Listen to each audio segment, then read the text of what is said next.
to go. AT&T's ready to go, so let's reconvene our meeting at 1:05. Ms. Cicchetti. Yes, my first announcement is that I'm going to be taking item 16 out of order to accommodate some speakers that we have. So item 16 is board member matters and initiatives. Item 16, presentation, overview, and discussion on the 2023 property tax and related affordable housing legislation.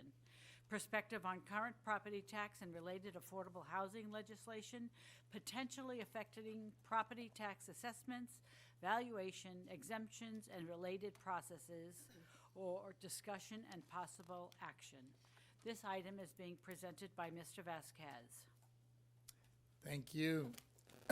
Members, we have a number of speakers on the three bills. SB 20, which is Senator Rubio, SB 734, which is also Senator Rubio, and SCA 4, which is, I hope I'm not butchering it, Ciarto, and the senator. And some of the speakers have specified certain time slots due to their schedules, so we will make adjustments accordingly.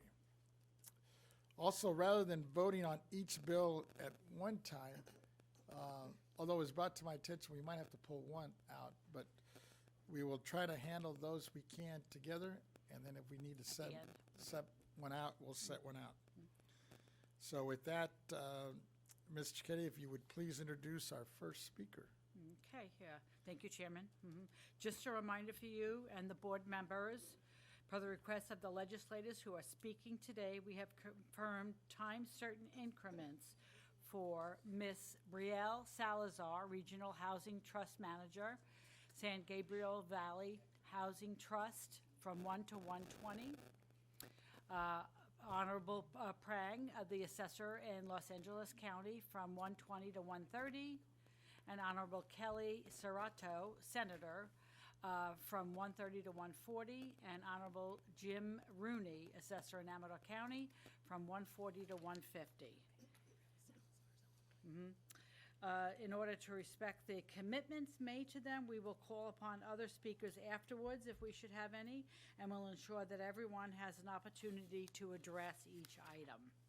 So the first item on the agenda is SB 20, Rubio, Joint Power Agreements, Regional Housing Trusts. Would you like to introduce this, Mr. Vasquez? Yes. Members, SB 20 would authorize 2 or more cities in the state to enter into a joint powers agreement to create a regional housing trust fund. Housing to assist the homeless population and persons of extreme low and very low and low income in their jurisdictions. The bill is based on the successful experience of the San Gabriel Valley Regional Housing Trust in Los Angeles County and 33 different cities that it governs by a board of directors authorized to fund the planning and construction of housing, receive public and private financing and funds, and issue bonds. Ms. Cicchetti, if you would please introduce our first speaker. Our first speaker is Ms. Brielle Salazar, Regional Housing Trust Manager, San Gabriel Valley Housing Trust. She will be presenting via Teams, and here she is. Oh, there she is. Welcome. I think you might be muted, though.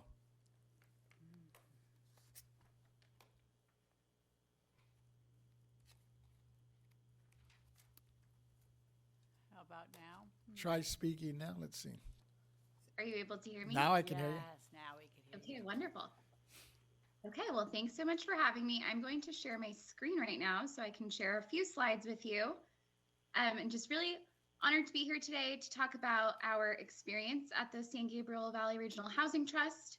We were formed in February of 2020 by SB 751, which was authored by Senator Susan Rubio. And we are a joint powers authority, and we currently have 22 member cities. The trust is able to receive and leverage both public and private financing, and as you mentioned, issue bonds. And we collect member and affiliate member fees to help cover annual operating expenses. This is our board of directors. We have a 9-member board of directors. 7 are locally elected public officials, and 2 are housing and homelessness experts, which is defined as 5 or more years of regional experience in housing and homelessness. This is an overview of the funding we've received to date. So one of the great things about forming a housing trust is you can access state funds, which are not directly available to cities, through the local housing trust fund program. And our trust has been fortunate to receive those funds the past 3 years. The application for that source is due in a couple weeks, so we're hoping to make that 4 years. Also been able to receive state earmark support and also federal funding through the community project funding grant cycle. And these have supported the programs that I'm going to share in the next couple of slides. So the trust accepts applications for funding on a rolling basis. We maintain a pipeline. Currently, we have 440 units across 9 projects that are on that pipeline. And developers, along with cities, can apply for funding by accessing the application on our website. And funding is made available based on the requirements of funding sources we have available, and also readiness to proceed for those projects.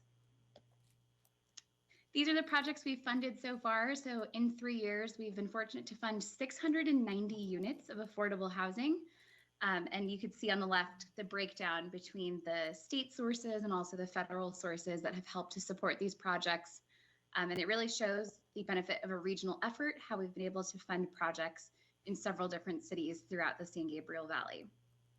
With an average investment of less than $30,000 per unit, the funding that the trust is putting in is really helping those projects get across the finish line.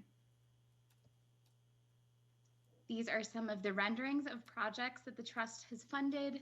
Really excited to share that the first project to complete construction, West Mission in Pomona, will have its grand opening next month. That's the photo you see on the bottom left of the screen.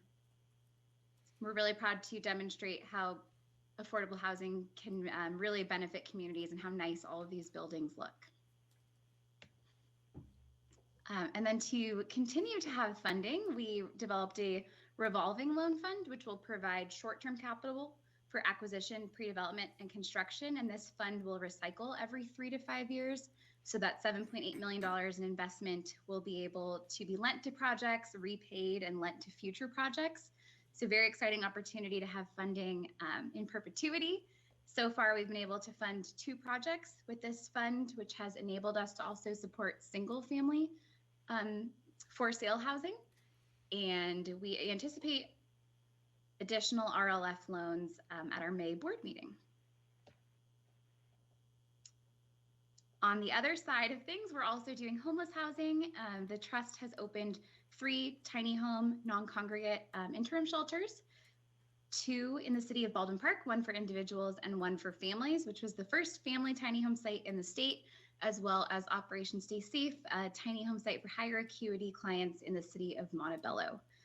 To help cities also interested in developing interim housing, the trust also provides technical assistance to determine if sites are feasible and to provide plans for cities and help them get this through the council process, and then project manage the project through completion. In other technical assistance, we also completed a surplus land inventory to take a look at parcels available in the San Gabriel Valley that might be suitable for development. Also performed a land trust study to help reduce the cost to develop projects by separating the cost of the land from the cost of the development. Performed a bond study. We have not issued bonds to date, but this study will help us look at that avenue.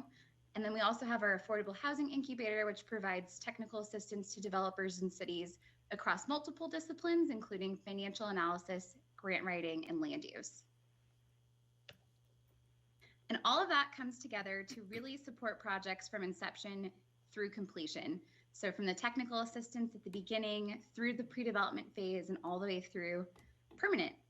And we are just so glad to have this resource available to the San Gabriel Valley and hope that SB 20 can bring this resource to other communities. Thank you for your time. Thank you. And thank you for joining us on such short notice.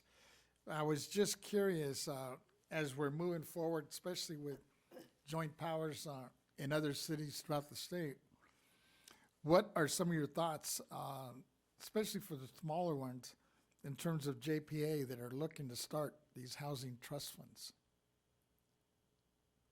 I think the JPA model has been a really great resource.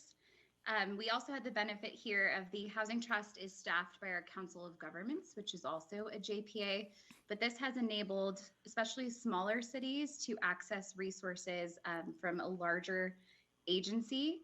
And we've seen a few more of these pop up recently. Our neighbors in Pasadena, Burbank, and Glendale just formed a trust. So it's exciting. We hope this means that more trusts will form. There'll be an easier avenue for direct funding to these types of entities to help cities meet their housing numbers. And how does SB 20 aid these new potential trust funds Sure. that cities are looking at? Yeah, SB 20 streamlines the formation of these entities. So instead of each group that's wishing to form a trust having to go to the state directly with legislation, this streamlines that process. So it'd be easier for cities to form these entities and housing trusts and get started more quickly to deliver affordable housing. Thank you.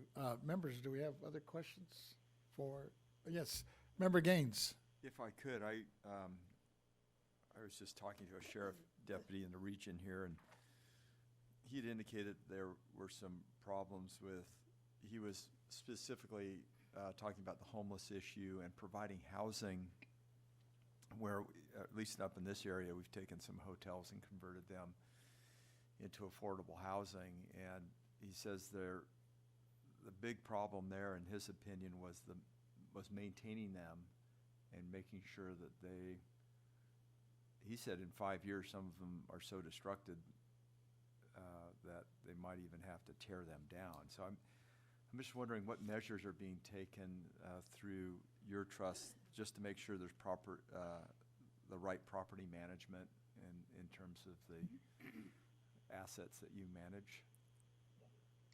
Sure. We haven't hit the 5-year mark yet, but our longest running shelter has been open for 2 years, and we have been involved throughout the whole process. So we helped procure the shelters, the provider, and we've been hosting weekly meetings with our provider throughout the term of those contracts.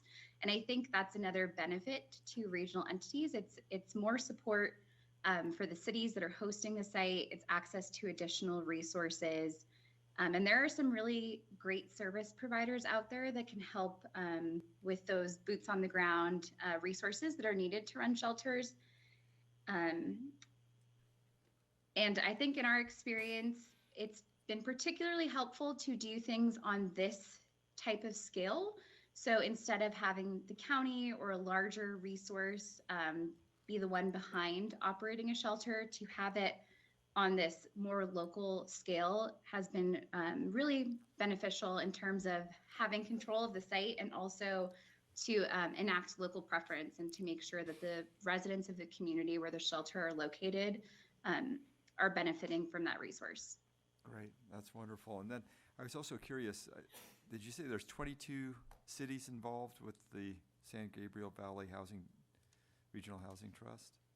Yes, there are. There's 31 cities in the region. 31. So far, Okay. 22 have joined, and we hope to 22, get okay. all 31. And then, so how do you, because they all have, I would imagine they all have housing needs in terms of affordable housing. So how do you allocate assets on a per city basis? The projects that I think I saw 5 or 6 on the projects that you were showing, 5 or 6 cities. So is there a process so that that allocation is distributed to account for all cities within the trust involved in the Currently, trust? we've been allocating funding on a readiness to proceed criteria. So projects that are ready to go within 12 months. So you did see, I think there's multiple projects in Claremont, Pomona, and Alhambra because those cities just had a couple of projects in the pipeline. But something that we're excited about is to be able to support those cities that haven't gotten to that stage yet. So that's where the technical assistance is really important for cities that don't have projects. And then the revolving loan funds for those cities that have maybe identified a project but aren't quite at the construction and permanent financing stage.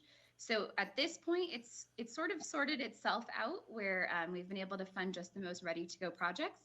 But our board has also discussed if we get to a point where we're oversubscribed, making sure that there's a regional equity component in future allocations. So a smaller city that may not have the resources, it sounds like you're there to kind of help them through that process. Yes. Yeah, great. Thank you, I appreciate it. Any other questions? Seeing no others, thank you for your time, Ms. Salazar. And Mr. Ketty, we have, I guess, we'll go ahead and let me introduce the next legislative item. Sure, yes, please. It's SB 734, Rubio, Property Tax Possessory Interest. Yes, members, SB 734 by Senator Rubio would create a new statute stating that under the possessory interest definition, a residential unit of a publicly owned housing project leased to a low-income household or person does not create an independent possessory or use of land or improvements by the tenant, which means it is not taxable. This bill would memorialize in statute the BoE's legal opinions that have held this position for 27 years. Ms. Cicchetti, if you would please introduce our next speaker on this. Our next speaker is Honorable Los Angeles County Assessor Jeffrey Prang. One moment. Let's see what's going on. I'm sorry, we're having technical problems. Can you hear me? We can hear you. We can't see you, but we can hear you. I can't hear you, so. Can you hear me?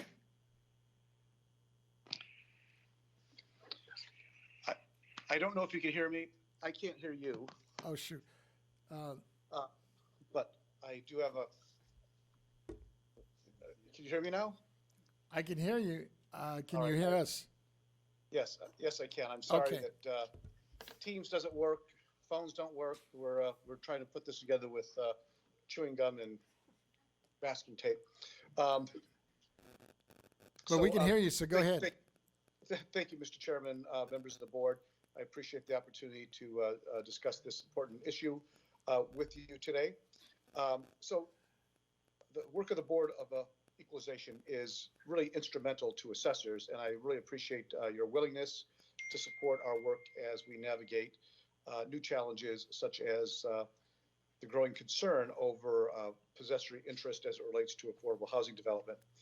As the state responds to the housing crisis, there's a growing trend of private investors working with local governments to purchase multifamily housing developments under the mistaken belief that these properties gained a property tax exemption, and that because of that exemption, minimal rent reductions will be made for qualifying middle-income households. Contrary to the belief, these properties are actually subject to a type of property tax called a possessory interest tax, which leaves the tenants of these buildings with the burden of paying a property tax bill, an unforeseen cost that none of the tenants or the developers were prepared for. Senate Bill 737 is the first step in addressing some of the impacts of the possessory interest issues for assessors, and to begin memorializing the advice that the Board of Equalization has been providing assessors for over a decade. The BoE has issued opinions for the last 27 years stating that no possessory interest tax should be assessed on government-owned units leased to low-income tenants. These opinions are based primarily on welfare exemption case law and declarations of legislative intent in state housing policy. Assessors question these because there is no explicit legislative confirmation, even though some assessors have followed the board's advice. This bill would use the advice of the Board of Equalization to address problems associated with possessory interest and our requirements to assess individual units. By doing so, SB 734 would establish norms and regulations that assessors across the state can rely upon while continuing to provide mechanisms for local municipalities to address the housing crisis through low-income housing projects. 734 would do two things. One, it would clearly state that a tenancy in a residential unit of a publicly owned housing project by a low-income household does not create an independent possession or of the land or the improvements by the tenants, and therefore does not meet the definition of a possessory interest in Section 107. Secondly, we codify the board's longstanding advice that the possessory interests held by low-income tenants in government-owned properties are not sufficiently independent, and authorize assessors to design, implement a fair and efficient system that enables them to refrain from taxing possessory interest held by low-income tenants in a publicly owned property. So in summary, this legislation is consistent with and declaratory of existing law and the overall goals of assessors and state policymakers. And I urge the board to take action to ensure that its assessors have consistent guidelines to follow as more projects emerge. Thank you. First of all, thank you for your presentation and also for the willingness to allow us to interrupt you. I know you're attending the assessors conference because I saw you there on Monday, and I was just wanted to thank you for that. And also, moving forward, as I'm looking at this bill, is there something that we could do to assist besides supporting the bill moving forward that would help the assessors on specifically this item? Well, this bill will take care of one small piece of the challenge we are having with this type of joint powers authority owned housing. It'll help us reach the primary intended target of affordable housing. That's those who qualify for low income. Although a lot of these projects, as you know, also apply to median and moderate income tenants. There are still a number of problems that a possessory interest tax poses to the financial viability of these types of projects. So I think it would be very helpful for assessors to continue work with the board to see if we can draft either regulatory policy or legislative proposals that might remove barriers from coming up with new creative housing policies. Thank you. Any other questions from any of the members? Seeing no hands. Appreciate your time on this, and I think we have a few more speakers now. Let me pass it back to Ms. Cicchetti. Well, we have no other speakers for this item, for this one item. For this one, okay. So if you'd like, we could move on to the. But I think Vice Chair Libra has a question though first. I just wanted to state something related to my understanding of SB 20 and SB 734, and that would be that this would cover JPAs that are for the purpose of housing for extremely low, very low, and low income only. And I know that has been a concern in some of the communities that I represent about median income being a part of the JPAs. And so extending these considerations, it sounds like the folks that I've talked to, including assessors, are fine in terms of the extremely low, very low, and low income. And so I'm hoping that if we do take a position of support, that we can indicate that in our letter, that our support is based on that status of these JPAs and that purpose of the JPAs, because there is a concern about an imbalance in the public funds if it's applied to JPAs for other purposes. So when we get to the point of doing a letter to the author, I hope that we can include that as an important point. Appreciate it. Before we go further, I just want to confirm that it is Mr. Prang who is on the line. That's correct. I'm using somebody else's phone. Yeah, that's fine. We must have missed your introduction. I apologize. I recognize his voice. So Okay, yeah. Sorry, I did not, yeah. Thanks for checking though. I just wanted to make sure for the record that it was him who was speaking. So we would normally go to the next item since we have no more speakers. So if you'd like Yes. to, we can. All righty. Then the next item is SCA 4, Ciarto Property Tax Principal Residence. And we do have a speaker who's in the audience. It's Honorable Kelly Ciarto, a Senator, California Senate District 32. Welcome, come on up. You have your choice. Yeah, All yeah, right, I yeah. get a choice. You get your today. choice. We'll let Haven't you. had many choices today. People just keep calling me See, and we tell me take where care to of our go. speakers Yes. here. I'm delighted to be able to be here in person today. They did give me a small break between committee assignments, and Appreciate it. I appreciate you giving me the opportunity to talk a little bit about my SCA 4. Would you like me to proceed? Please. Okay. So, as you know, we had Prop 19 about 3 years ago.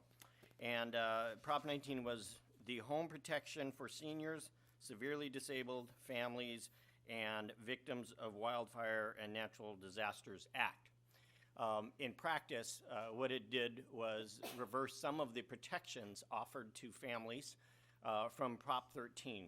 And that has to do with intergenerational transfers of property. So these protections made sure that families could pass on their properties and businesses to their children and grandchildren and retain their Prop 13 tax base. It also gave a lot of generations, especially in socioeconomically disadvantaged areas, the ability to do the wealth building that the legislature is talking about all the time. Wealth building is done through pretty much the most effective way is through property ownership. And a lot of times in some of our socioeconomically challenged areas, the only way to do that is when the grandparents are able to secure a home, and then they move in their kid, the one that's going to take care of them, who then moves in their kids eventually. And so their property is passed along from generation to generation. And in some cases, if they're able to add a rental property or something, that property becomes the main source of monthly income for the family and their generations. And so they're really trying to do their part in ensuring what dads and moms are supposed to do, which is ensure the welfare of the family. And SCA 4 simply takes the issue of Prop 19 back to the voters for them to decide if this is what they really wanted to do. And it allows them to focus on just this issue instead of just reading this headline and thinking that they're helping seniors and disabled and families and stopping the wildfires. Prop 19 also was a two-topic proposition. The first half was what is said in this, and then the second half was how they were going to think, how they thought they would get there. And how they thought they were going to get there was to have this massive windfall from a change in the way we do intergenerational transfers, and that has not happened. So not a dime has gone to wildfires, not a dime has gone to anything. And one of the reasons for that is because this is such a difficult thing for the county tax assessors to be able to program into their programs, because you can't really tell, when somebody dies, whether their child is going to live there, because that helps part of it, but how long that's going to last, because supposedly when they move out, then it gets reassessed, and they get the higher property tax load. There is $1 million cap, but I think everybody knows if you go on anything east or west, of Riverside in California, every property is about $1 million. And so they get to that cap awfully quick. What that triggers is an increase in property taxes that a lot of them can't afford because their income stream does not have the ability to absorb that. So all of this wealth building, this planning that people have put in goes by the wayside. And so what this does is simply puts that part of it back on the ballot so that people can focus on this and decide if that's really what they wanted to do. Thank you. I know we had some questions here. Do you want to start, or did you have a question? Member Gaines, go ahead. I wanted to thank you, Senator Ciarto, for bringing this forward. And it is critical. It's been a challenge as the Board of Equalization because we've had to implement Prop 19, and I don't think we anticipated what the impact would be in terms of transfer of wealth on people, like in cases of first-generation wealth, or also this aspect of the obligation of family to take care of parents. And it's very common that, you know, the children move in, they care for the parents, and then the home goes to the children, and they decide what to do with it at that stage. But I just want to thank you for bringing it forward. All right, thank you. Yeah. Other questions? Yes, Vice Chair Lieber. Right. Well, I appreciate you being here, and I appreciate you going full bore into the situation that was presented by a previous cadre of the legislature.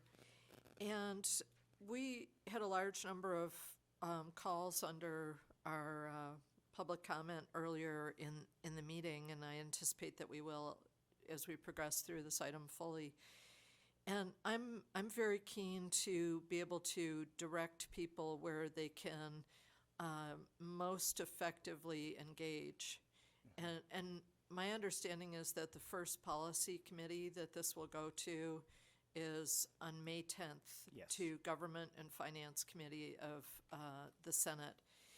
And so my understanding would be that if individuals or organizations have substantive letters, that they should get them to the Senate Government and Finance Committee, say by May 5th or so, to be able to be included in the analysis. And has this bill, is it double referred at this point in time? Well, I am sure it'll go from government and finance. I can check with my staff real fast to see if they did. And it will go to elections also as well. Okay, and then undoubtedly it probes. And Yes. So I just want to make sure that for the folks who will be making comments to us that, you know, we're one body. We are the implementers of Prop 19. So I guess part of our decision will be as the implementing body, do we want to also join you in this particular pool? But I want to make sure that individuals understand that a very important date for them is May the 10th at the Senate committee, where there will be a vote on the bill.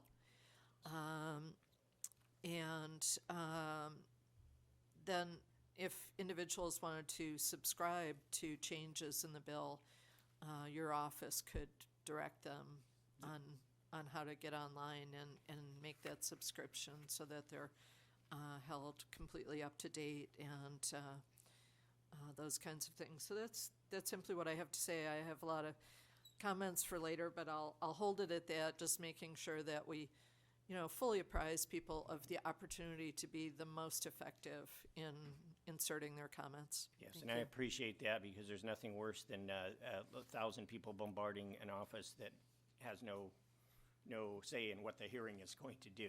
They need to be talking to the committee members of the Government and Finance Committee on May 10th, and as I know, I was told I think it's the only thing on that agenda that day. Okay, great. And that's a really good point. And we did have that at our previous meeting under public comment, is that there were taxpayers who were saying, well, I've contacted my representative, but my representative says that they're going to be far down the line. But really, when individuals comment to the first committee, then they are getting onto that train. Yes, absolutely. I had a quick question. I know I had an opportunity to speak to some folks, I guess different advocates that are, some that were in support, some were against. And they raised one question, and I was, I guess I wanted to ask you, as you're doing your research, and it's probably a question for our legal team, but you may know the answer as well.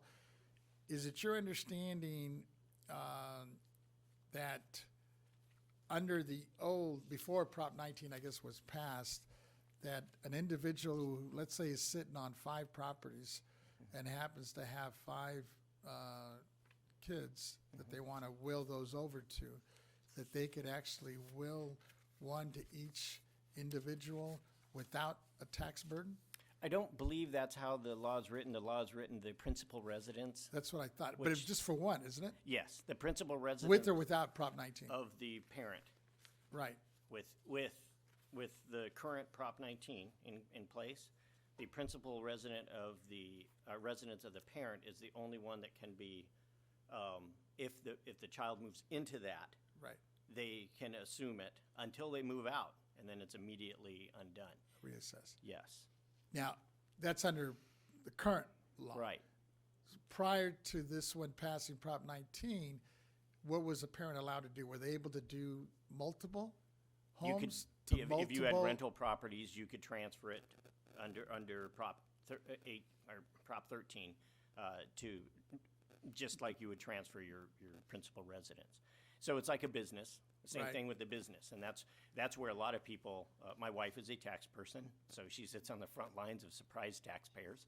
And so you see this where they thought they were going to be inheriting a business with a building, and the building turns into such an expensive albatross that they can't perform the business anymore, and they're out. And so it addresses those the way that Prop 13 used to address those. Thank you. That's what I thought. Oh, yeah, Vice Chair Lee. I- I'm sorry. And I'm going to throw a disclaimer that I'm probably one of the few people that are not attorneys in the legislature. So That's as- rare. as- I know as it's I rare. understand it, that's how it works. And in my experience, I've seen that process, and they get the cost basis of the home gets redone, but this is separate from the property tax value. Appreciate the disclaimer. Thank you. Thank you. Vice Chair, and then I know Member Gates has. Oh, go ahead. I Vice Chair. appreciate the disclaimer as well, because I used to be the only non-attorney sitting on the Judiciary Committee. Yes, that's always fun, huh? But both my parents were attorneys, and I survived, so there's something to that. And a question that I have gotten from the assessors that I've talked with is, would your bill be, how would it deal with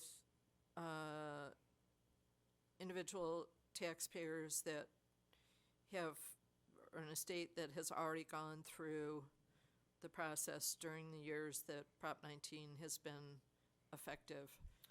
Right. In other words, is there retroactivity back to the beginning of Prop 19? And I think that's something that needs to be included into the ballot is asking people, should we go back and do that? Because there's, from a legal perspective, I believe they act on what they have at the time, which kind of messed up if you're in that 2 or 3 year window where this was in effect, because that is the law, in fact, right now. And then going forward from there. So it would be a matter of whether the legislature had any appetite for going back and undoing that part and then trying to figure that out, which can be also kind of difficult. Yeah, and I guess I've heard both from some of our assessors that it would be a complete nightmare going backwards, and others saying that they've already kept a list in case it has to go backwards. But for me, that's the difficulty of ensuring that you have the most stable policy possible, because people were making perhaps non-reversible decisions based on what the situation was at that time. Right, and those decisions had to be made due to death. Right. And that, which is kind of stressful. And I absolutely sympathize with them, and I wish we had been able to catch this much earlier and been able to try to address it. I'm not going to say I'm going to be successful addressing it. Take us 2/3 vote in both houses to get through and get back on the ballot. But there does seem to be a lot of momentum on both sides. I have bipartisan support for some of this, and so we'll see how much that manifests itself in the future votes in our committees. Thank you. Thank you. Member Gaines, go ahead. I just wanted you to be aware that, we set up a special tab on our website for Prop 19. We just got an update this morning. I think it was 466,000 inquiries since we set that up on our website. So there's a lot of interest and a lot of questions, and we've received a lot of complaints ever since it passed, as people realize that they've got a totally different situation than they anticipated. Right. So, Well, we will try to address that for them. thank you. I appreciate it. Other questions? Seeing no other questions, I know some of us have some questions for our legal team, but we'll ask those later. Appreciate your time, and I know you have a real busy schedule, and for the opportunity to come in person. Well, I really appreciate you guys giving me the opportunity to talk about this.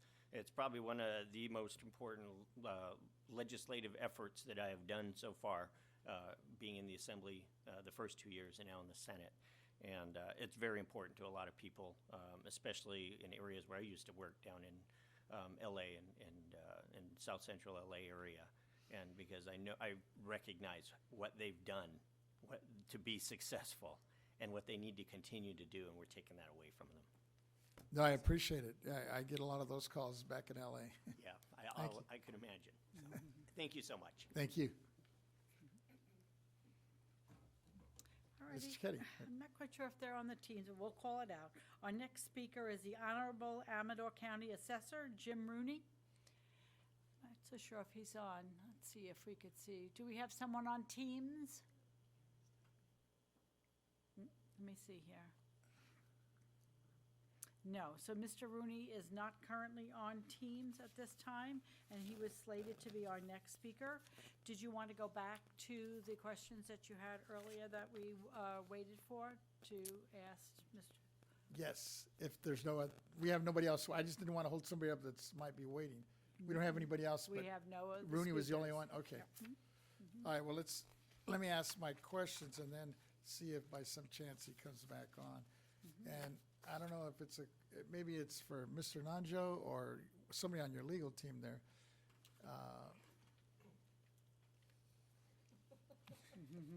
No, we get both of them up here.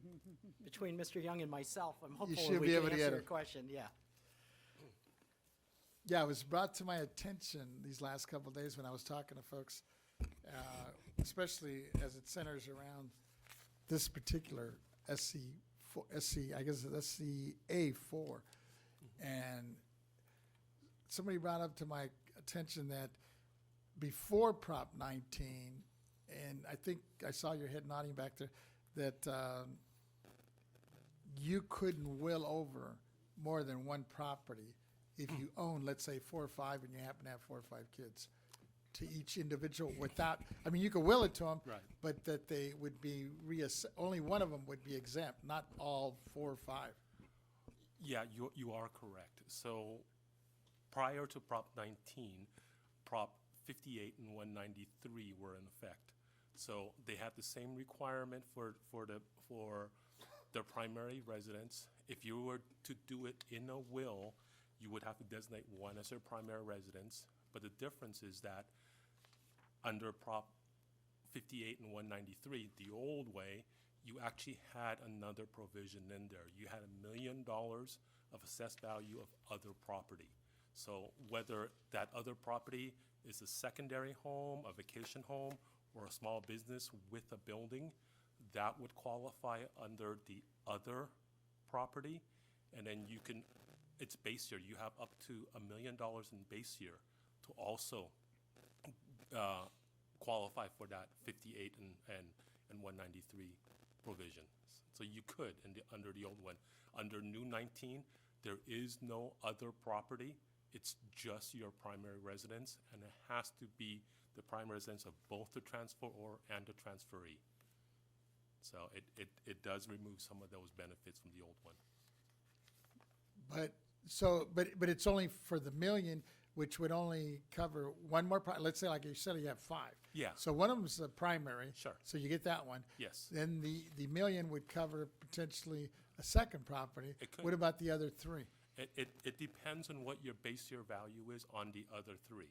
So let's hypothetically, you have one primary residence. Before, under the old rules, there was no limit.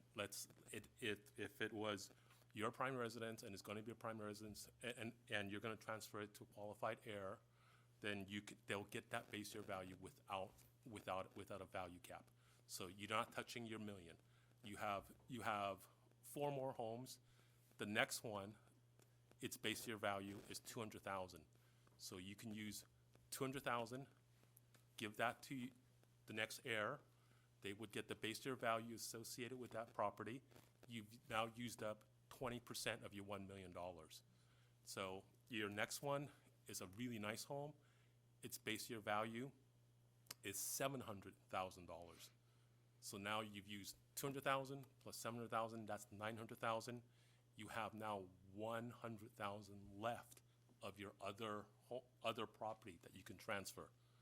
And on your next property you want to transfer, let's say it's equivalent to the second one, it's 200,000 on your base year, you only get half. You've used now your full $1 million.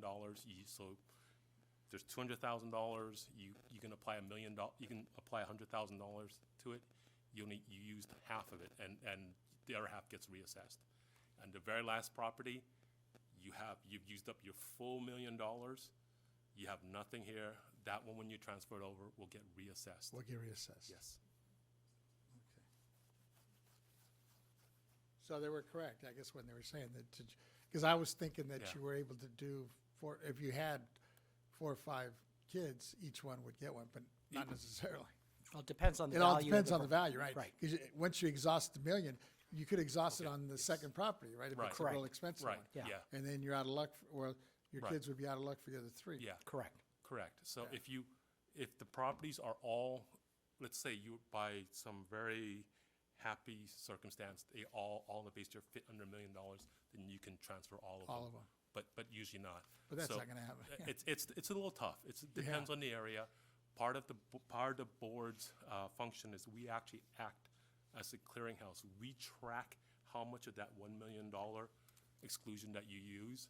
We've been tracking it since the inception of Parent-Child Prop 58 and 193, and we still maintain it because there's still transactions that have happened when that law was still in effect that just has not been reported or worked by the county assessors. So we still do that. So how far back do you go? We go back to the beginning of Prop 58. There was that requirement in there. I believe we have records all the way back to the very beginning of that law. Wow. Okay. No, you answered my question. That was the one, and then because when he posed that, I wasn't sure, I wasn't clear, and I couldn't answer it. But so as long as once you hit the cap, so like Yeah. you said, which is kind of a challenge, I guess, especially if you're looking at some of these high-end areas. Right. You probably hit it in maybe the first or second property after the one. As Dave mentioned, it kind of depends on what the base year value is. So if the family has owned the houses for quite some time, chances are they're probably going to do much better than if, the properties were recently acquired, for lack of a better term. Oh, so if, let's say they, like you said, if they owned it for 30 years, obviously the base year value is a lot lower. Correct. Yeah. So, Correct. Yes. okay. Okay. I'm good, thank you. Great, thank you. Any other questions? Of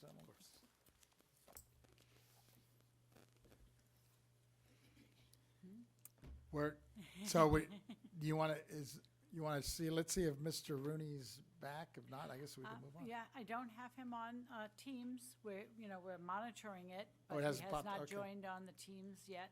I will be notified as soon as he does, but I don't see anything.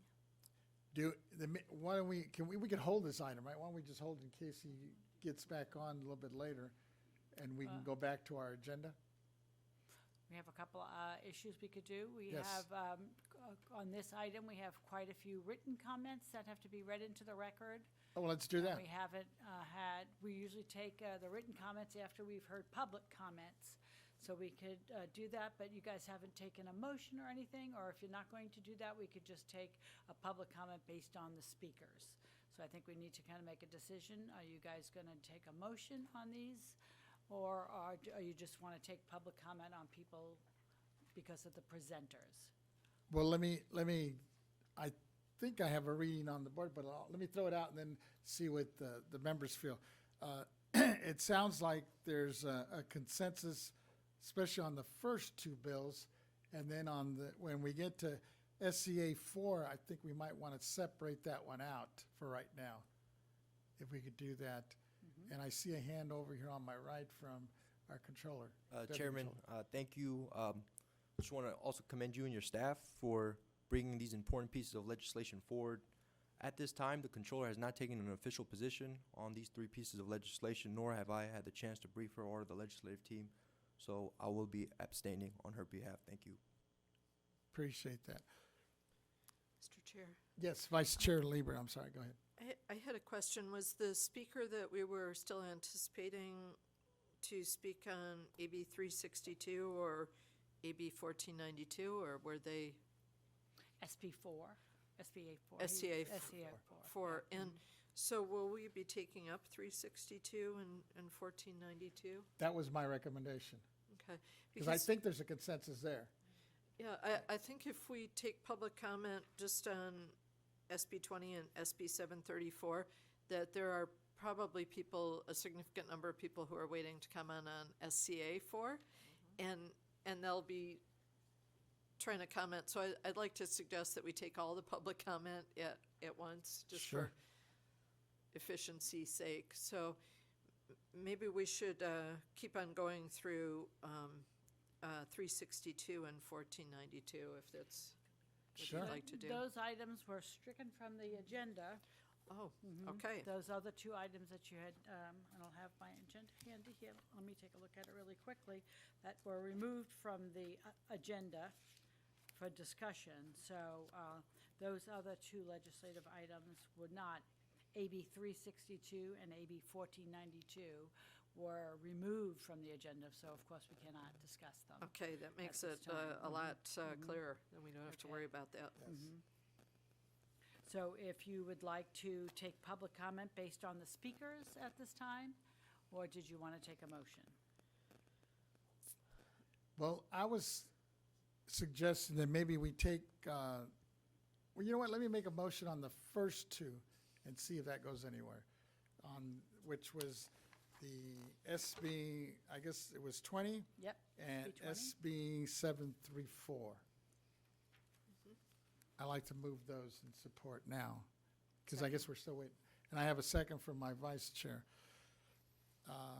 Is there any comments or questions on any of those? Seeing and hearing none. Ms. Chiketi, do we have any written comments on those two, I guess? No, we do not Okay. have any written comments And on why don't we those check two. with AT&T, and then we'll move forward on those two, at least. Okay. So we don't have anyone in the audience who wanted to come make a comment on those two. We will go to the AT&T moderator now then. AT&T moderator, could you let us know if there's anyone on the line who'd like to make a public comment regarding SB 20 and SB 734? If you would like to make a public comment, please press 1, then 0 at this time. And we do have a few comments in queue. First, we'll go to Carol Atia. Please go ahead. Yes, I'm speaking on SCA 4. Is this the appropriate time? No, No, not right now. We'll come back to that. Right now, we're just dealing with, Okay, thank you. I'll wait. thank you. All righty, AT&T. Next, we'll go to, oh, sorry. Nope, I'm just going to allow you to go to the next one. Oh, thank you. Next, we will go to Suzanne Carlos. That's me.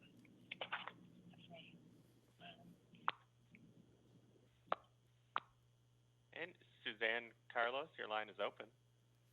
Thank you. My comments are in regards to SCA4, so this might not be the appropriate time to speak. Yes, well, we'll get back to you. Thank you. Thank you. Next. And next we'll go to Tricia Crane.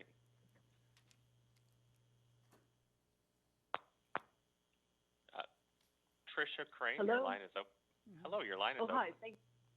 Thank you so much. I'm an advocate for both homeowners and renters in my Santa Monica community. And on their behalf of both communities of Santa Monicans, we're asking for you to support SCA 4. All right. We all know Excuse me, that California we're is not in the taking midst of a housing. Tricia, we'll come right back to that one. Hello. We singled that one out for right now. Misunderstanding. Okay. I'm We'll so come back sorry. to you, though. Okay. Thanks. And we have a comment from Rob Chazeline. Please go ahead. Yes, I guess I'm also in the queue for SCA 4 as well, so you probably want to put me back on hold. Yes. Thank you. And we have no further comments at this time. Thank you. We have no written comments on No, they can't. on items SB 20 and SB 734. So we have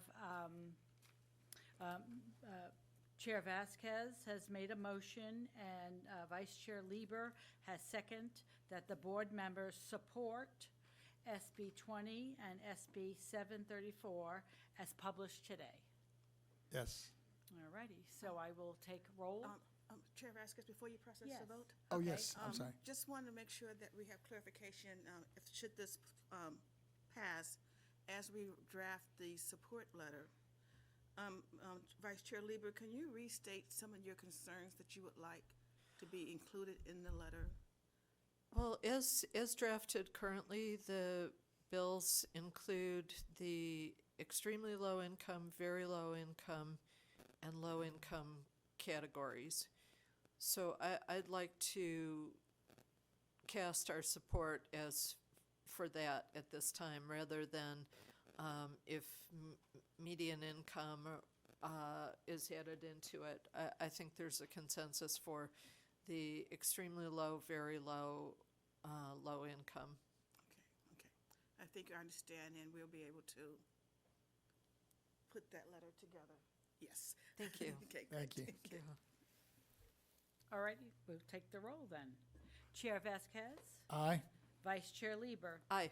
Member Gaines, Aye. Member Schaefer, Deputy Controller Emron. Abstain.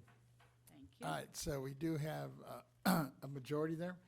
We'll move forward with this. Now, let's go ahead and go back to SCA 4. And we don't have any, well, Mr. Rooney, was he going to speak on? I don't believe he's coming. Have But we was heard- was he going to speak on SCA 4, or was he? He was a. Oh, he was. I believe he assessor. was, wasn't it? Mhm. Okay. And, well, let me just bring that back up to the members. So I know there's some concerns here now, and I have no problem putting it off if we need to, so we can get these answers. And I know, Vice Chair, let me let you go ahead and take this. Yeah, I would strongly prefer that we let it go to its very first policy hearing, so that some of the questions that we have are fleshed out. I think we've seen from our own experience, and as Mr. Gaines pointed out, almost 500,000 inquiries over the web, and I think that we all see the interest in policy being fair, clear, stable, consistent, and I'm really interested to see what this committee does on May 10th. I will definitely be there for that hearing, and I think that it needs to be addressed, whether it's prospective, retroactive. I know that some of the advocacy community who were taking various sides had committed in some way to create funding in the budget of last year for the special districts in terms of fire needs, and then that did not happen. And so the questions that are out there, for me, I would really appreciate it if we can let this ventilate until our next meeting, and then take it up from there. No, I appreciate it, and having gone through Prop 19 in 2018, and actually the beginnings of it, and then in 2020, I know the original document that was out totally changed by the time it hit the floor. So I have no problem. And then I understand also, our deputy controller mentioned that he needs a little bit of time to also talk to the controller. So, and I'd like to have all of us have that opportunity once we hear from, especially these hearings, and with our respective other colleagues, as it moves and potentially changes, that we get hopefully close to the finished product or the final product before we take a position. Because I know many of us have been working real hard on 19, and I want to make sure this thing does the right thing. I'd hate to see us support something, all of a sudden it forms into something totally different, and we're on record already, right? Yeah, I mean, that's it. Remember, Gaines, I know you've gone through this already. Yeah, based on how it's described, I'm supportive of it, but I think your concerns are valid, and we can get a better indication through the hearing, and then we can always proceed forward in endorsing it at that point. So, okay, great. So with that, I guess, Mr. Nanders, do we just have to formally table it, or what do we do here to keep it alive but not let it die, I guess? What would you suggest we do? Chairman Vasquez, I think you can close it out for this one, Oh, and we then could? just have it open, as added to the agenda for next month, or whenever you want to discuss it again, or held another session on it. That being said, I believe our ledge group is going to kind of follow this along as well, so Okay. we'll be giving you reports on that through our normal channels. And I know we have people on the line that want to speak on this. Is it I guess, are we? Yeah, it's appropriate to let them have their Have them say- speak, and also any written comments received should be read into the record. Into the record. All right, why don't we do that? I'm sorry. Vice Chair Lieber, I'm sorry. go ahead. A quick question. It's of the utmost importance to me that people be apprised of their opportunities to speak and to hear what's said at the legislative committees. Is there any way that we can add to our Proposition 19 page, or Like website or something? indicate in some way that there are hearings on this? I don't know if that would be appropriate, since the bill is not passed law now at this point. So I just want to see, are there any ways that we can get that information to people? We cannot link the hearing. We Okay. could probably say something like we already have on our Prop 19 sheet, legislation. I do believe we have a tab that reference pending legislation for Prop 19. Okay. So we can take some steps to make sure, if it's not already there, the SEA 4 is referenced. But it would be up to, Probably note the hearing coming up on that. we could, but dates change. Yeah, that's true. Oh, yeah. We'd have to put a subject to change on it, yeah. Yeah. Maybe a little disclaimer or something. I think that'd be helpful. I think that would yeah. be very helpful, and just so that, individuals are apprised of it, and they do have that opportunity to subscribe to the bill so that they get changes, because people may hear there's a bill, but they don't know the number, and they're phoning various offices asking, has anything changed? Are there, Yes, this is Peter Kim, BoE's Chief Communications Officer. Thank you for that question. From my understanding, right now on our Prop 19 webpage, we do have the two bills related to Prop 19 on there with the BoE analysis. As the members know, with the California Legislative Info website, you could actually get tracking of any specific bill you'd like. And it does give you notice of when the next hearing is set. So constituents already have that opportunity through the legislature. Can we give that information, though, as to where they would need to go to get that? I mean, there's a website address or something of that sort? And it's actually listed on our tab as well, on Okay. our Prop 19 tab. On the bottom, it says, for further information, click on the California Legislative Information site. Okay. And then that's where they could go. In addition to clicking on the bill number itself, which would go actually to SCA 4, and then in the tabs that they have there, there's a track function where they could enter their email address and get updates as it goes. I see. Okay. Yeah. That's Very great. good. Thank you. One more question of Sure, go ahead. clarity, Then we if get I could. Could we, on SCA 4, can we put this on the agenda just as Oh, yes. a matter of routine for next month? I And- plan to, yeah. Okay. That'd be Yeah, great. because Yeah. the hearing's on the 10th, and we'll be meeting after that. Yeah. Correct. So Okay. hopefully, unless they move it, we should have some good updates. Very well. Thank you.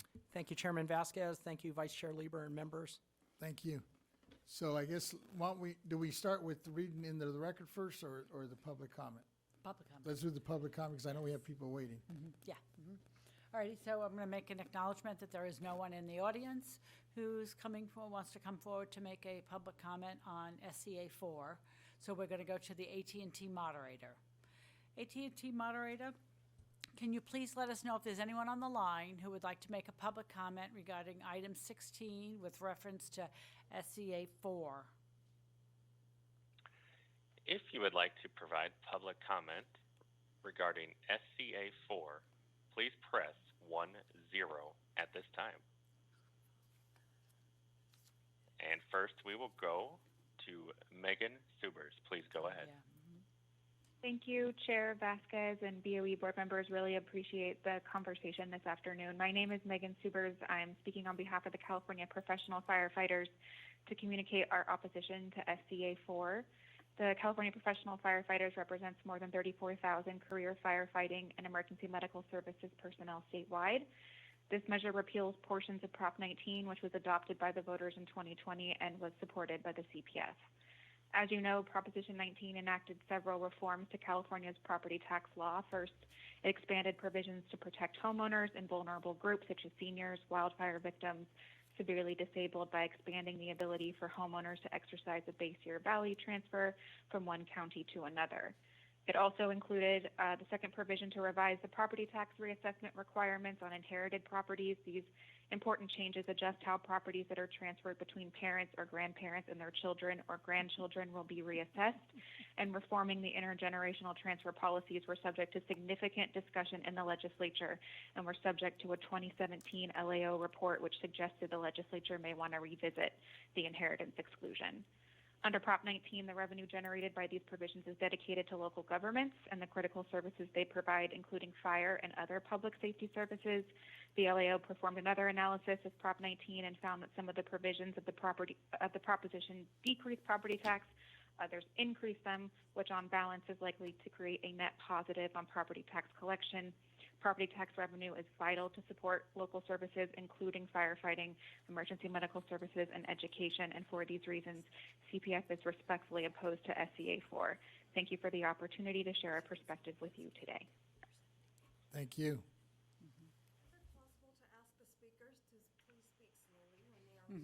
Oh, is And it? next, we'll go to We Jen will do Kilroy. All right, before we go, AT&T operator, can you hold on 1 second, please?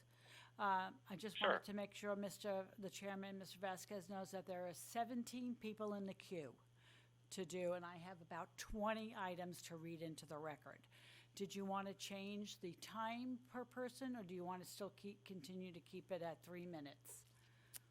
What You want to is- reduce it to? Are we, I guess I'm looking at our attorney, do we have the power, I don't want to cut people off, but do we have that right to, when there's that many speakers, to limit it to a minute or a minute and a half, or, I don't know, what's the rule on this? Yes, so Chairman Vasquez, as part of your authority as chair, you do have the authority to limit speakers to a lesser amount of time. So you can do either 2 minutes or a minute and a half, whatever is your pleasure.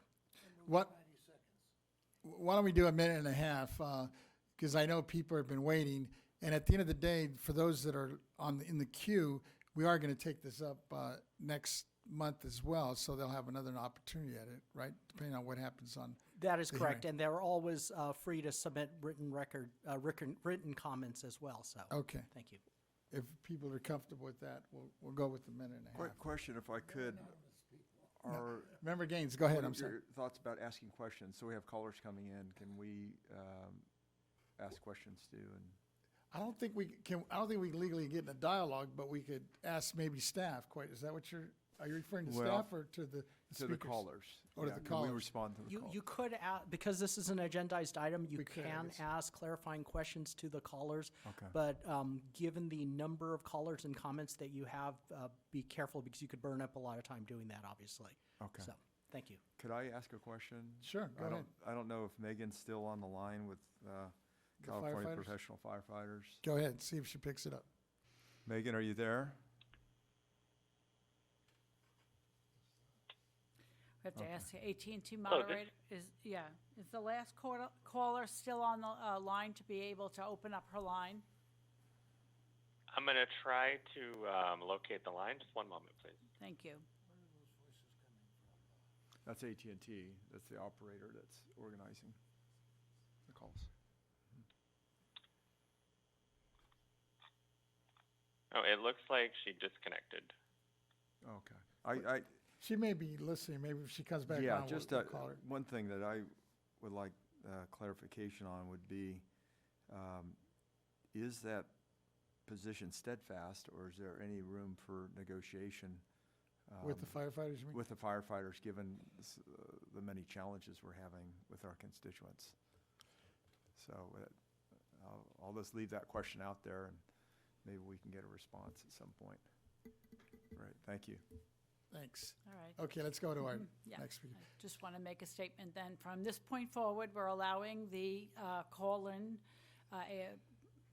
public comments to be 1 minute, 30 seconds. We also ask that everyone please state their name and please speak slowly and clearly so that you could be recorded by the hearing reporter. Thank you. We're good. So AT&T moderator, could you start to begin the people on the queue? Yes. Next, we will go to Jen Kilroy. Please go ahead. Hi, thank you. Can you hear me? Yes, we can hear you. Okay, great. So I joined the annual meeting last summer in person up in Sacramento. It was a great experience to meet some of you folks and talk about the Proposition 19 impact. I have just three kind of general points to make.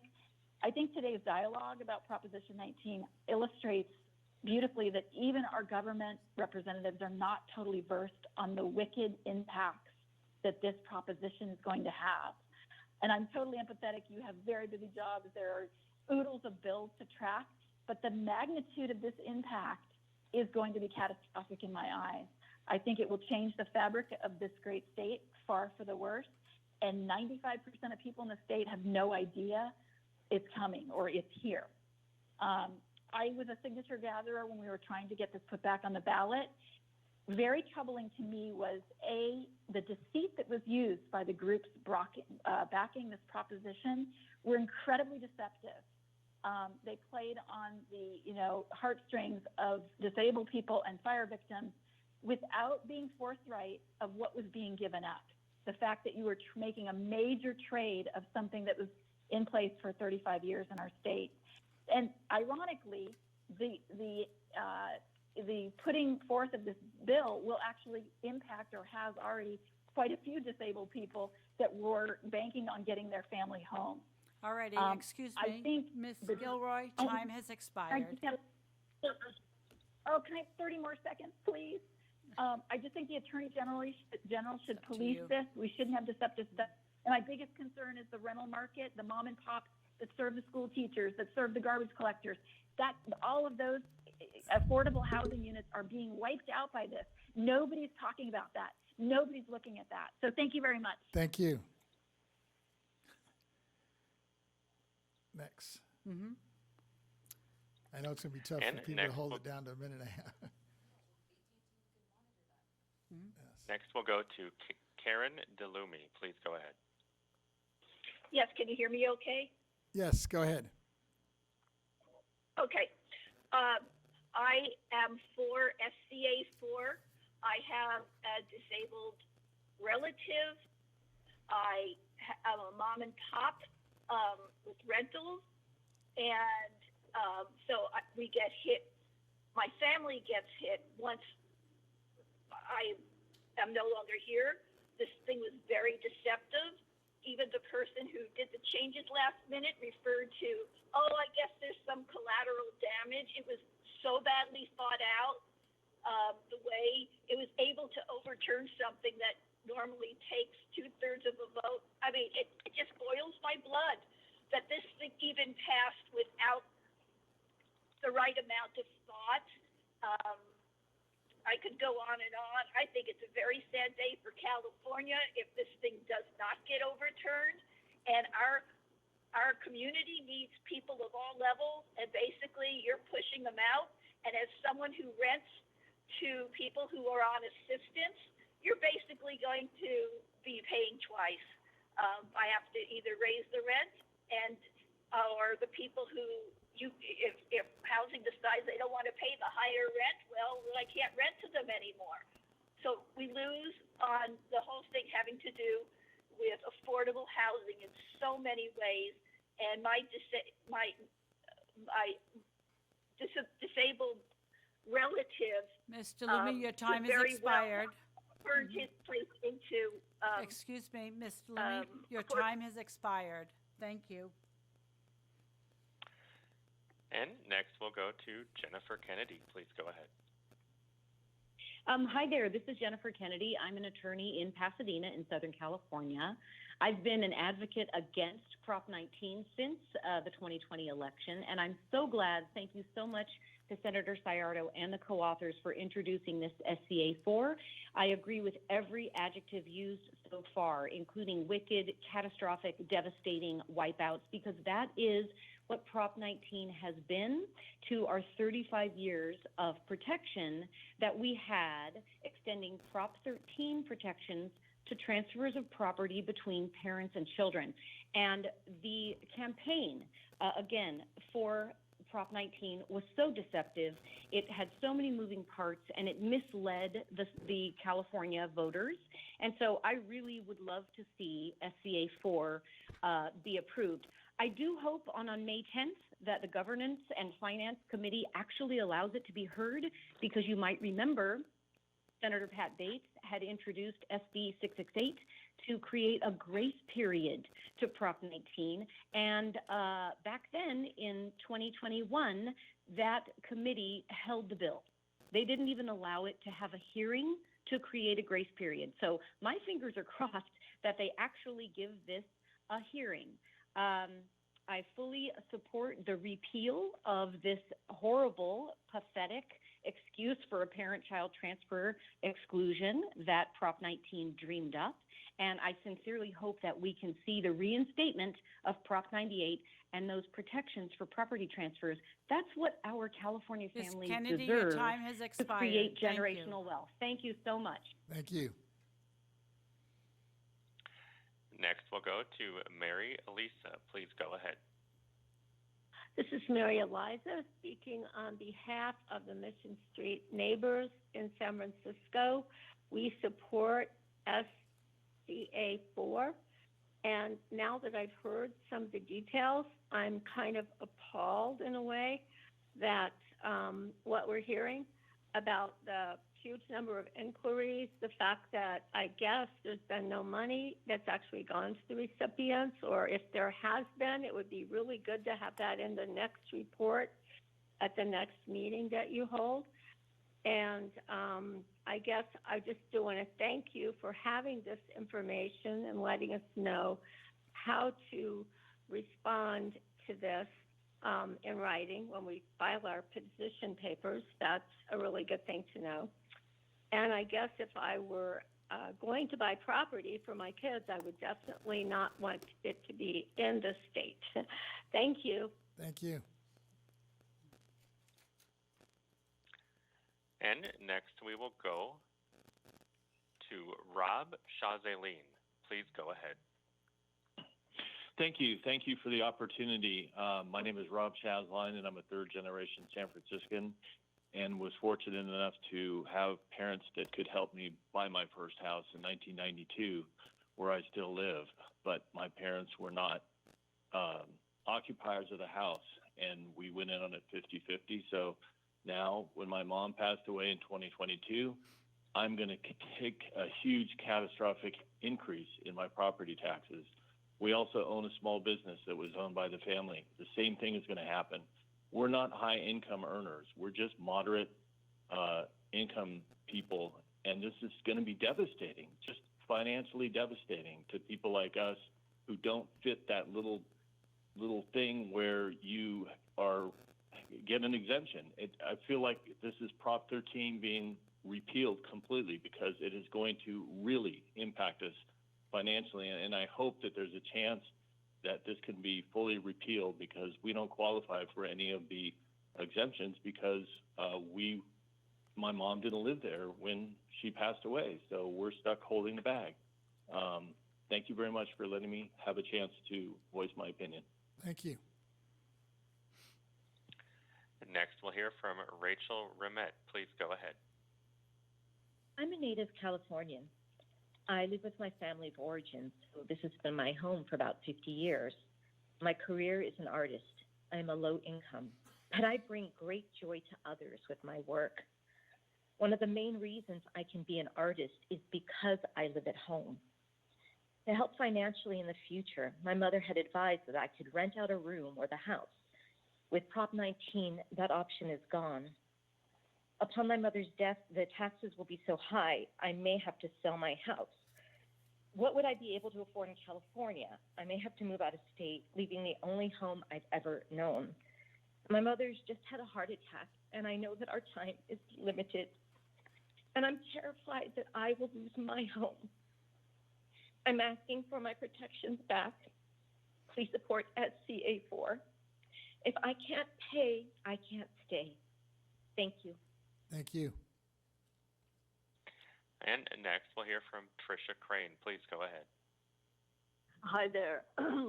As an advocate for both homeowners and renters in my Santa Monica community, I'm asking for you to support SCA 4, if not now, then when you have heard the legislature weigh in. We are in the midst of a housing affordability crisis, and it would do great harm to allow Prop 19 to stand when we will have an opportunity, hopefully, to fix it. The most affordable housing is the housing you and your family live in, and that's a good thing. SCA 4 will leave the Prop 19 portability provision in place, which I think a lot of people were sold on when it was marketed, but it will repair the damage caused by Prop 19 for families and our children and grandchildren. We had a meeting at which LA County Assessor Jeff Krang described it as a dumpster fire, and he said it won by votes only by deception. He told our community group that it has failed to generate the revenues promised to firefighters and local governments. So SCA 4 will create stability for homeowners and renters who will be displaced because apartment building owners will be forced to sell their properties to avoid high taxes arising from Prop 19. So as an advocate for all people, please protect all of us and support SCA 4 when the time comes. Thank you for your service and thank you for hearing us. Thank you. And next, we'll hear from Sharon Kramer. Please go ahead. Thank you for taking my comments. I'll try to keep them brief. Can you hear me? Yes, go ahead. Thank you. I am asking for your support for SCA 4, and I am in a full agreement with all the comments that have been stated because I understand them and I've been on this whole road. Our family, like hundreds of thousands of others, the Californian, has been negatively impacted by the changes that were included in Prop 19. After caring for my elderly mother with dementia for 7 years in our family home, our modest family home, my mother passed away just 2 months after the hastily and poorly written Prop 19 was implemented. As you know, only 2 months after that was when it was enacted. So we all had to scramble and work to just understand that new law. All the while during the pandemic, when every county and state offices and most businesses were completely closed, parents were locked away in convalescent homes, and we were left distressed. So many radical changes hit us at that time, and it was wrong to have this one implemented like as it was. It was completely wrong. All of our family homes were put in jeopardy, and I worked very, very hard. And so it may not be retroactive, Ms. and I'm Kramer, not your even calling for time has myself. expired. I'm calling on behalf of all of Californians that. Thank you. And next we'll hear from Alice Quay. Please go ahead. Yes, can you hear me okay? Yes, go ahead. Okay. My name is Alice Quay, and board members, thank you for the opportunity to hear us out. I'd like to express my very strong support for SBA 4. Since Prop 19 went into effect, I have seen huge negative impacts to people across California. People, when right after their parents pass, they get hit with this huge property tax bill, and this impacts especially the seniors and those with no earning capability, and even those with moderate income. They cannot afford the huge property tax bill, and they are forced to move out of their property and sell the property. And not only houses, people with houses are impacted, but I believe family businesses are also impacted. Myself, I was a new immigrant to California over 4 decades ago, and my family have worked very, very hard to sustain here in California. Mother is already 91 years old. We love to stay in California. We want our children to stay in California. So I'm urging you to please, please support SCA 4. Thank you very much. Thank you. And next we'll hear from Ollie Ludwig. Please go ahead. Question of clarification, if I could just. Oh, yes, go ahead, Member Gaines. If we could have Ms. Cicchetti, could you maybe give him 15 seconds warning prior to, I know in some cases you've done that, but if we could just consistently do that so they can wrap up. I hate to have someone cut off in the middle of a sentence. That's good. Thank you. Can you guys hear me? Yes, go ahead. Okay, thank you. I wanted to say thank you for the opportunity to speak, and Chairman Vasquez and the board members. I'm calling in support of SCA 4. My mother died 13 days after the deadline, but be that as it may, she had always imagined that, she'd rent to a student who could barely afford life and was trying to get ahead, and we always wanted to honor that. Now, I don't want to dwell too much on my own sob story. I would move instantly back to California to have fallen within that 1 year deadline, but I work in Valley Forge, Pennsylvania for Vanguard Group, the wonderful asset management company, which is all about, giving the middle class an opportunity. And it's that middle class question that I really want to emphasize before I conclude. That's what's at stake here is the fate of the middle class in the Golden State. I love the Golden State. Even though I don't live there, I dream about it every day.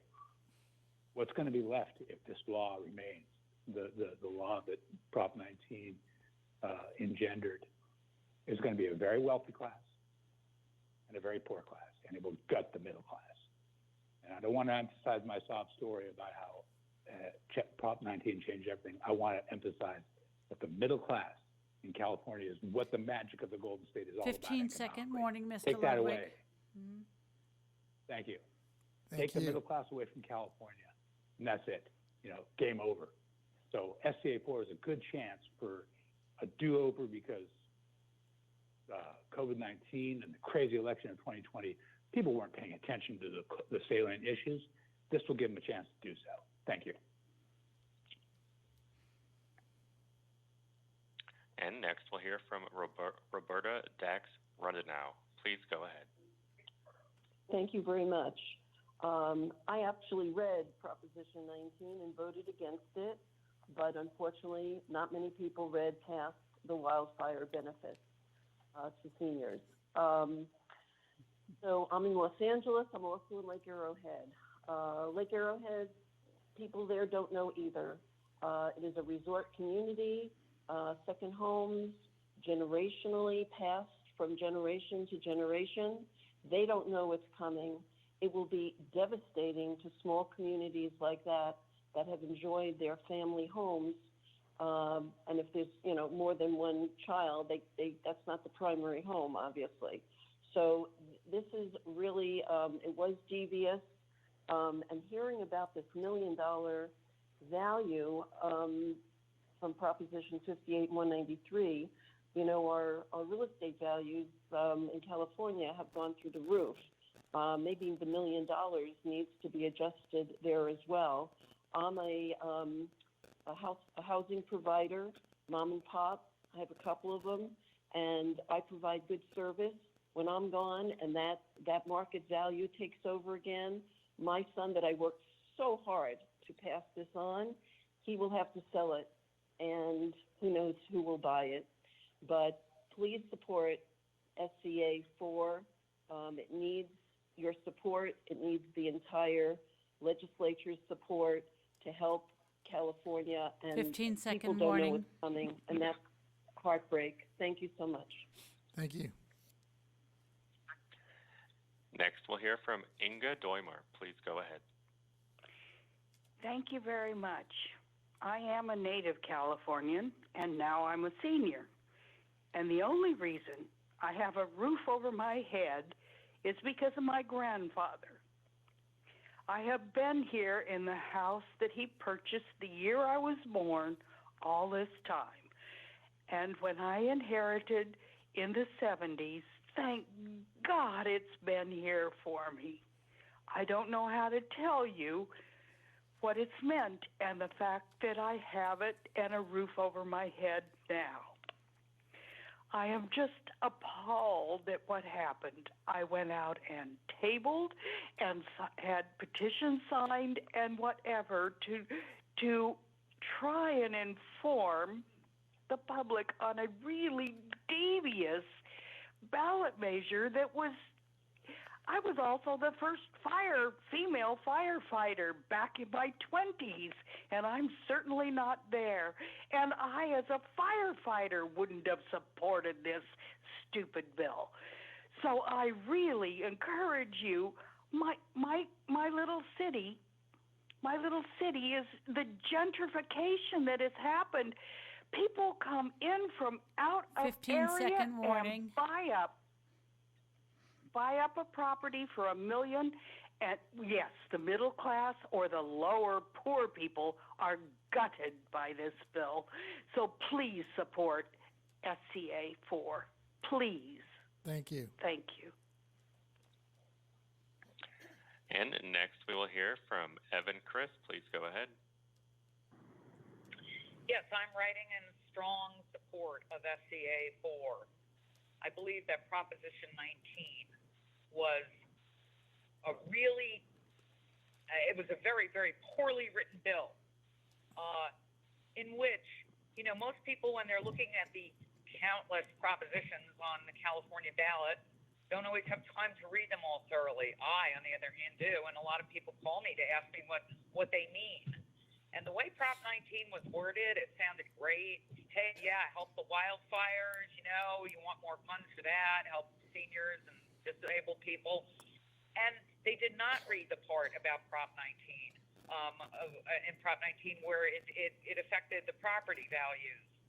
I am also a proud member of the Howard Jarvis Taxpayers Association, and I asked them how much of that money, that wildfire relegated money, actually went to, working and helping with the wildfire situation.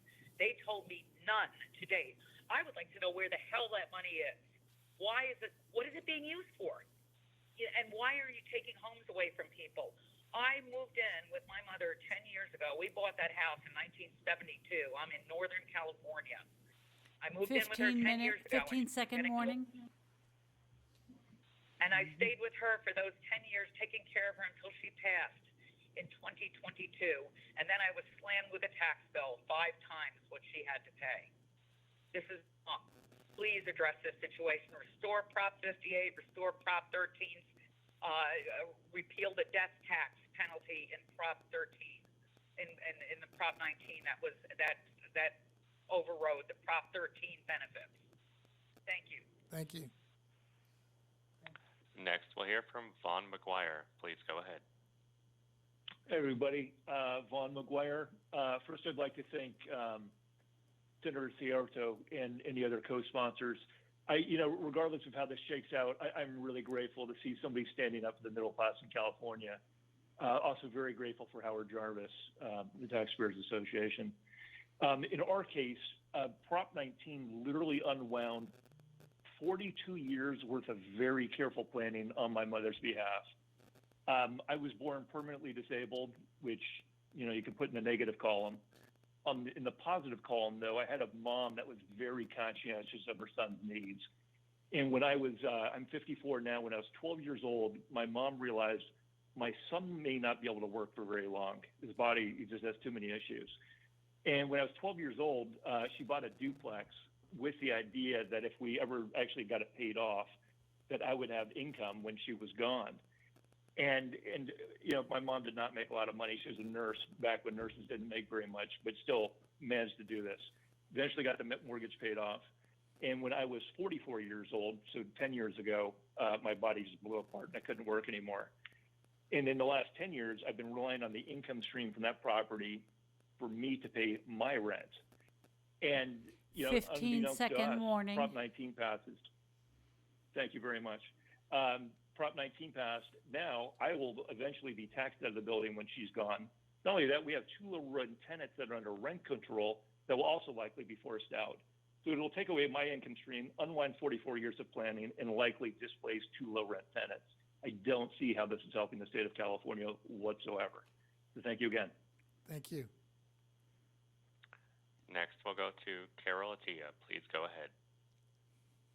Well, I would like to thank all the speakers and echo their sentiments. I'm a senior. 20 years ago, I was fortunate enough to have inherited the house I grew up in from my parents. Because the house was already 44 years old, I spent a substantial amount of money upgrading it before renting it. The property tax is reasonable, which is what I inherited from my parents, and I'm able to keep the rent below market rate. My tenants are happy, and there's minimal turnover. If the property tax were to go up, I would have to double or triple the rent, and I'm sure the young people living there would leave. California has the dishonor of having more homeless inhabitants than any other state in the country.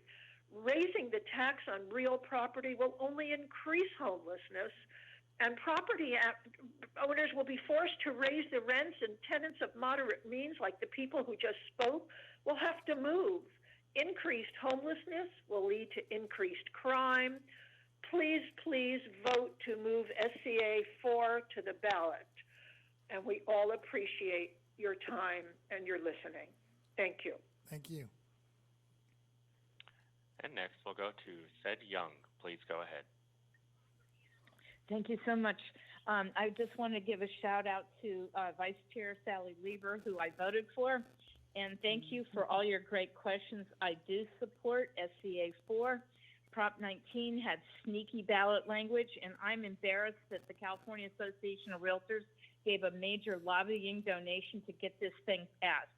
I am a realtor, but I voted against this bill, but only because I saw this in the long ballot language booklet.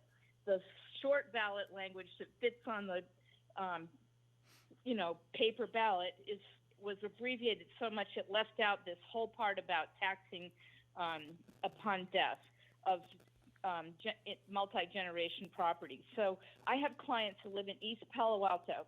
They're unsophisticated multi-generation Tongan family, and the mother needed to refi, but she had bad credit, so the daughter wanted to go on title. And the only lender who would loan to them to make the loan wanted to do a purchase money loan and not a refi. So that triggered a possible reassessment. But we went down to the San Mateo County Tax Recorder's Office, and they hate this thing. It's so much 15 extra second paperwork, warning. and they have to explain it to people.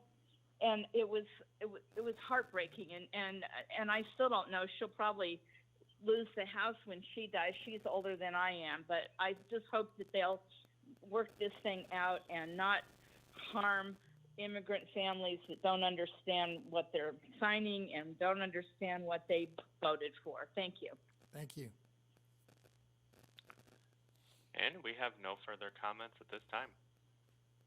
Thank you, moderator. I appreciate that. I will, at this time, then read the written comments that we've received. The first one is from Carol. Please support SCA 4. This is critical to me and my family and extended family. I grew up here, raised my children here, and without your support, we will all likely be moving away. I am very sad about the current Prop 19 dilemma disaster. Please help fix the issue. With your support, we can make this a beautiful place to stay and raise our future families. Thank you. The next one is from Debbie Oziki. Please support SCA 4. This is important to many families. The next public comment is from AMC.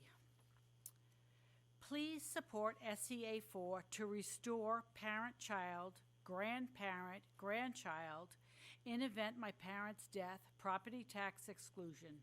Most families who benefit from the parent-child property tax exclusion, which Prop 19 repealed, are not wealthy. They are family homes, mom and pop landlords, small businesses, and farms. A lot of these homes, rentals, and businesses and farms, which have been in families for generations, are lost, forced to sell due to the fact that they cannot sustain the massive property tax increases. So what happens then? Children are forced to sell the family home, gentrification, rental properties are bought, and rents increase due to massive property tax bills. Family farms are bought up by big corporate farmers or developers who build whatever and no more small businesses. Prop 19 was intentionally misleading, and the Big Lebowski, touted by realtors, who poured out a lot of money into campaigning for passage for Prop 19, was not accurate. Most wealthy have their properties and businesses in LLCs, with no member owning more than 50%, which equates to no property tax assessment upon sale. Please support SCA 4. The next one is from Michael Mojas.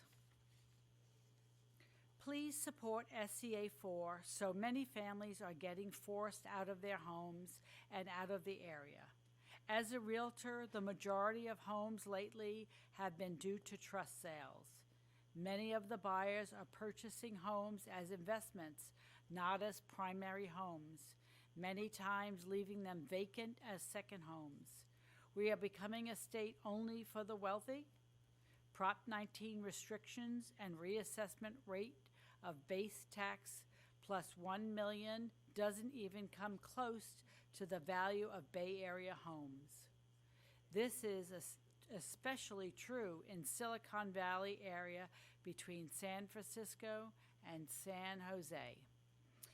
It's a shame to see many families having to move out of the area and apart from family. Please repeal the death tax. The next one is from Lannon Tackham. Please support SCA 4. Very important to me and my family to return property tax rights to the prior to Prop 19. Lannon Tackham, Rancho Palos Verdes, 90275. The next one is from Christine Laquang. Please support SCA 4. The next one is from Mrs. Lily Lim. To the Board of Equalization, please support SCA 4, a big bipartisan measure to fix Prop 19, which narrowly passed on the 2020 ballot. Prop 19's death tax should also be known as an elder scam and disable abuse law because it duped many seniors with deceptive advertising.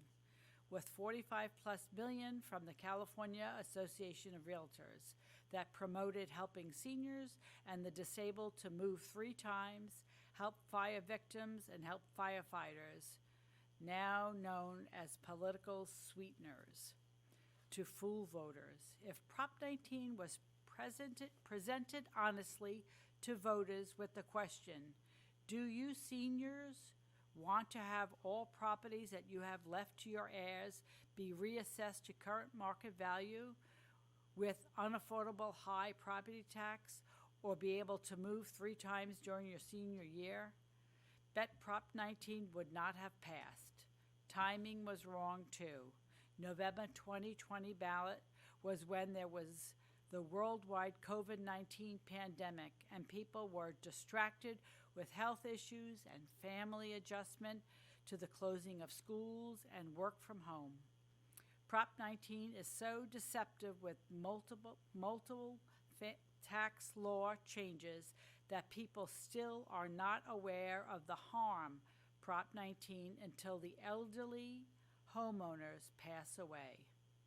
Not only have to deal with death in the family, heirs will be shocked with the risk of losing the family home and business due to the unaffordable property tax that could escalate from $10,000 per year to $50,000 plus per year for a basic home in major cities in California.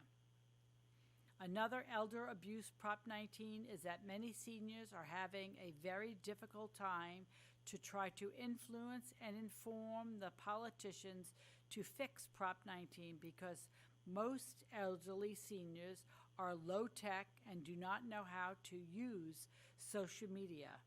Many also do not use smartphones and no internet at home. Please support Senate Constitutional Amendment 4 in order to have a place on the 2024 ballot to give citizens, especially the elderly, a fair chance to know what they are voting for. SCA 4 link, your help is much appreciated. Respectfully, Mrs. Lily Lim, a retired elderly senior in the Santa Clara County. The next one is from Denise Lee Monday.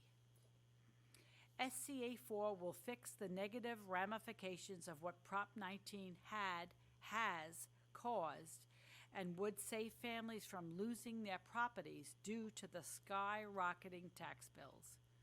Politicians and special interest groups, i.e., California Realtors Association, since they wanted people to be forced to sell in a limited housing inventory environment, deceived voters with Prop 19's ballot language.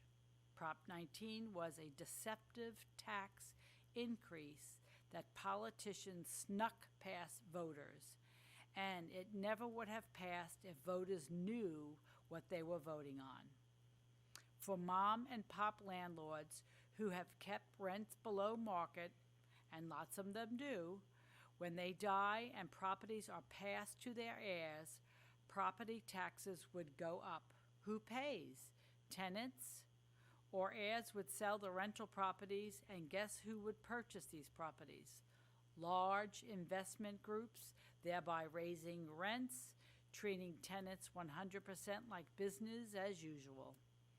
Mom and pop landlords are personable and have good relationships and empathy for their tenants.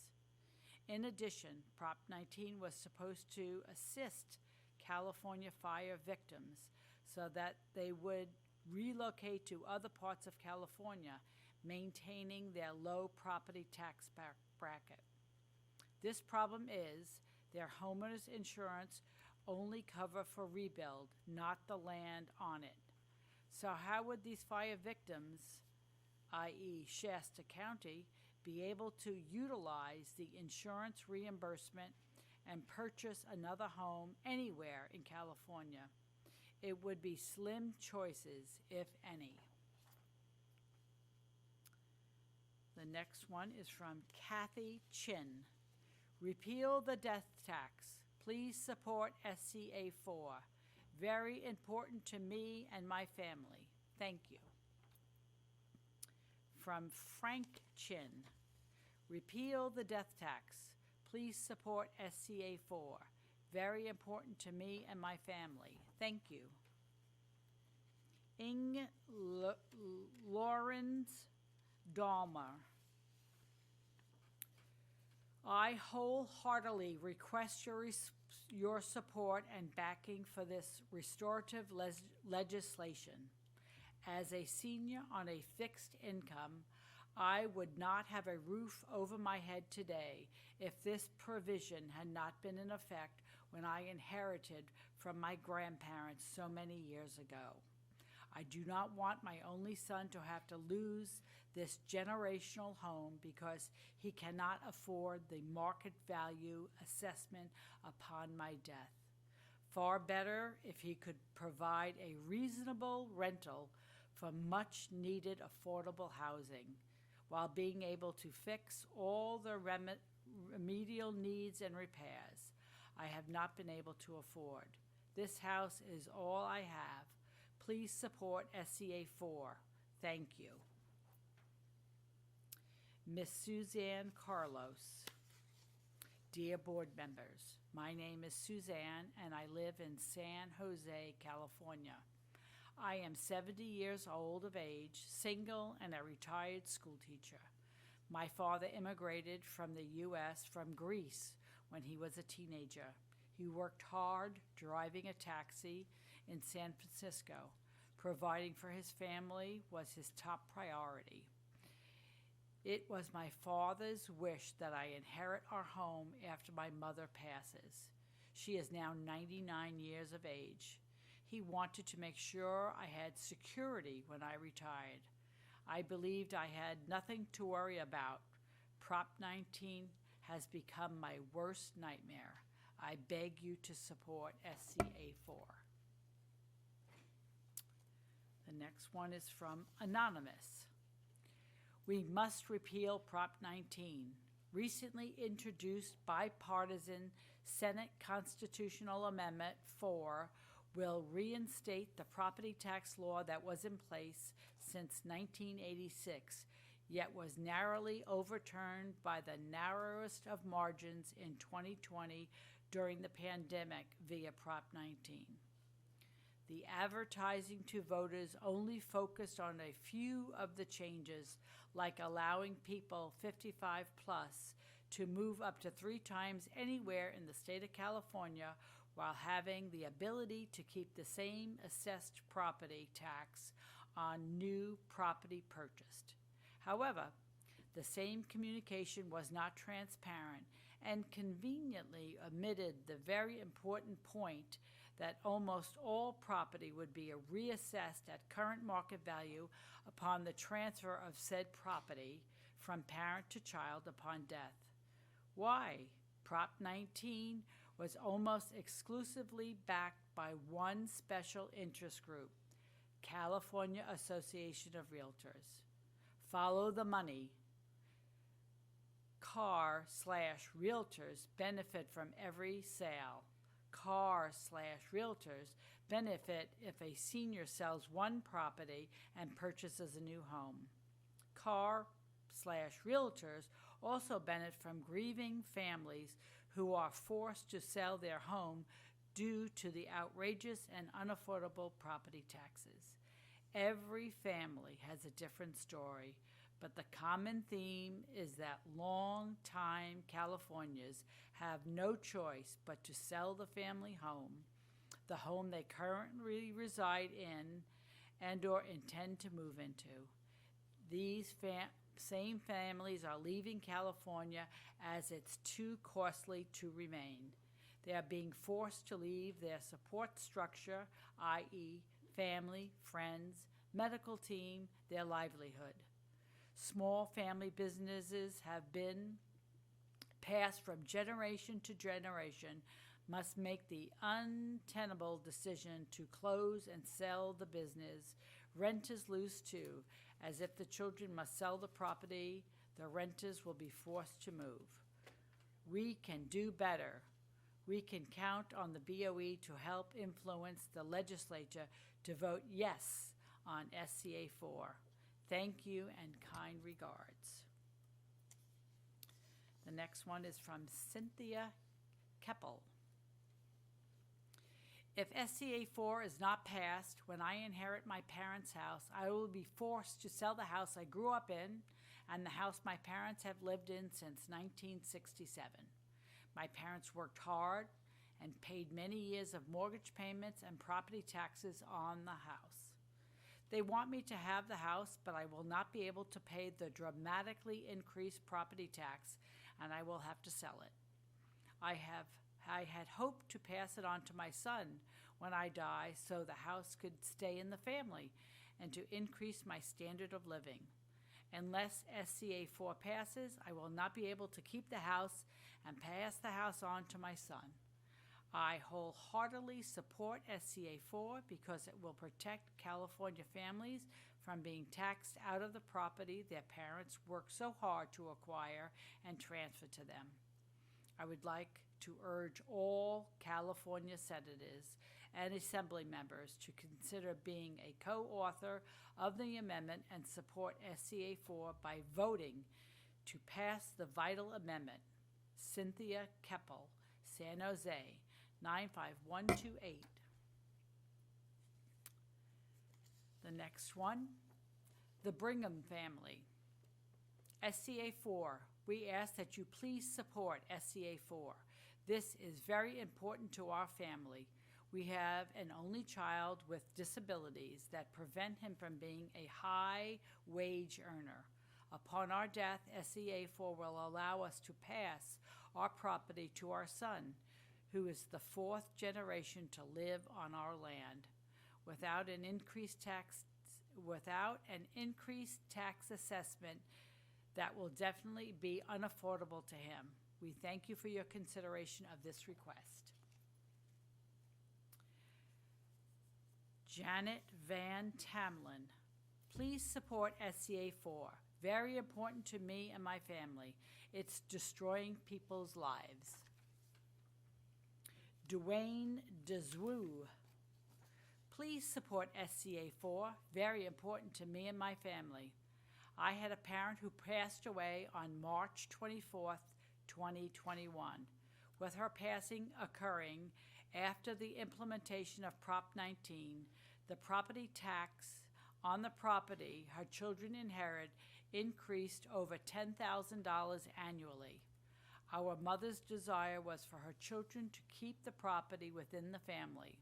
With such a steep increase in property tax, this is not financially feasible. Please support SCA 4. The next one is from Anita. State Constitutional Amendment 4. Fix the part of Prop 19 that is causing people to be taxed out of their property when a parent dies. Sherry Emling.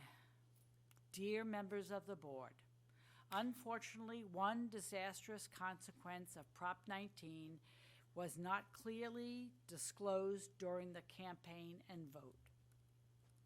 The massive property tax increase when your heirs inherit your home, apartment building, ranch, etc., is now being experienced, and it is causing massive concern and destruction.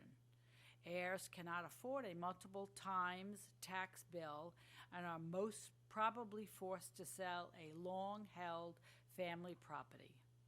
Businesses have such massive tax increases to heirs that their heirs have to often shut the business down. If one inherits an apartment building, the tax increase is prohibitive. The new owner must sell. Then the rents go up several times over as the new rents increase to cover the new tax increase.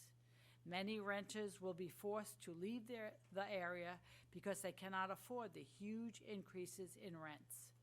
The only solution is to pass SCA 4, which would nullify this one aspect of Prop 19. The actually helpful aspects of Prop 19 assist to those in the military, the tax property tax breaks if a senior citizen chooses to move, as they can maintain their personal tax level to the next home they purchase. Please support SCA 4. Your constituents are depending on you. The next one is from Antoinette Crichton. I strongly urge the state BoE to support SCA 4 and help almost all homeowners in California. The next one is from Diane Snyder. Dear Board, I respectfully request that the Board actively support SCA 4, which would address the problems Prop 19. SCA 4 would save family homes from having to be sold. Thank you. Diane Snyder, Castro Valley, California.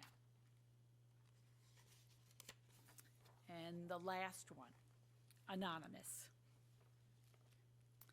BoE members are currently tasked with enforcing requirements under 2020's Prop 19 that work against minority communities.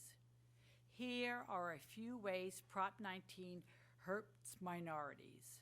1, the reassessments are unaffordable for all but those with huge bank accounts. My own family will receive up to 3 property tax bills in a 16-month time span as a result of my father's dying last year. Consider that the group who makes up the majority of the working class is minorities. Their wages as a group has been stagnant for the past 40 years. It's scary to think how many of these families will be forced to sell family properties as a result of the reassessments. 2, right now the prevailing attitude seems to be that the owning rental property is somehow bad and deserving of 100% reassessment. However, if a family is determined to keep its property, the tax increase would be passed down to the renter. Not surprisingly, demographics show blacks and Hispanics are more likely to be renters than any other groups. 3, the stringent requirements under Prop 19 are also a problem for minorities. Currently, you have to move into a parent's primary home within a year of their death to qualify for the approximately $1 million tax break. If you are a child of first-generation immigrants who outdid your parents, returning to the family home probably isn't practical. The house might be too small or in a lesser neighborhood.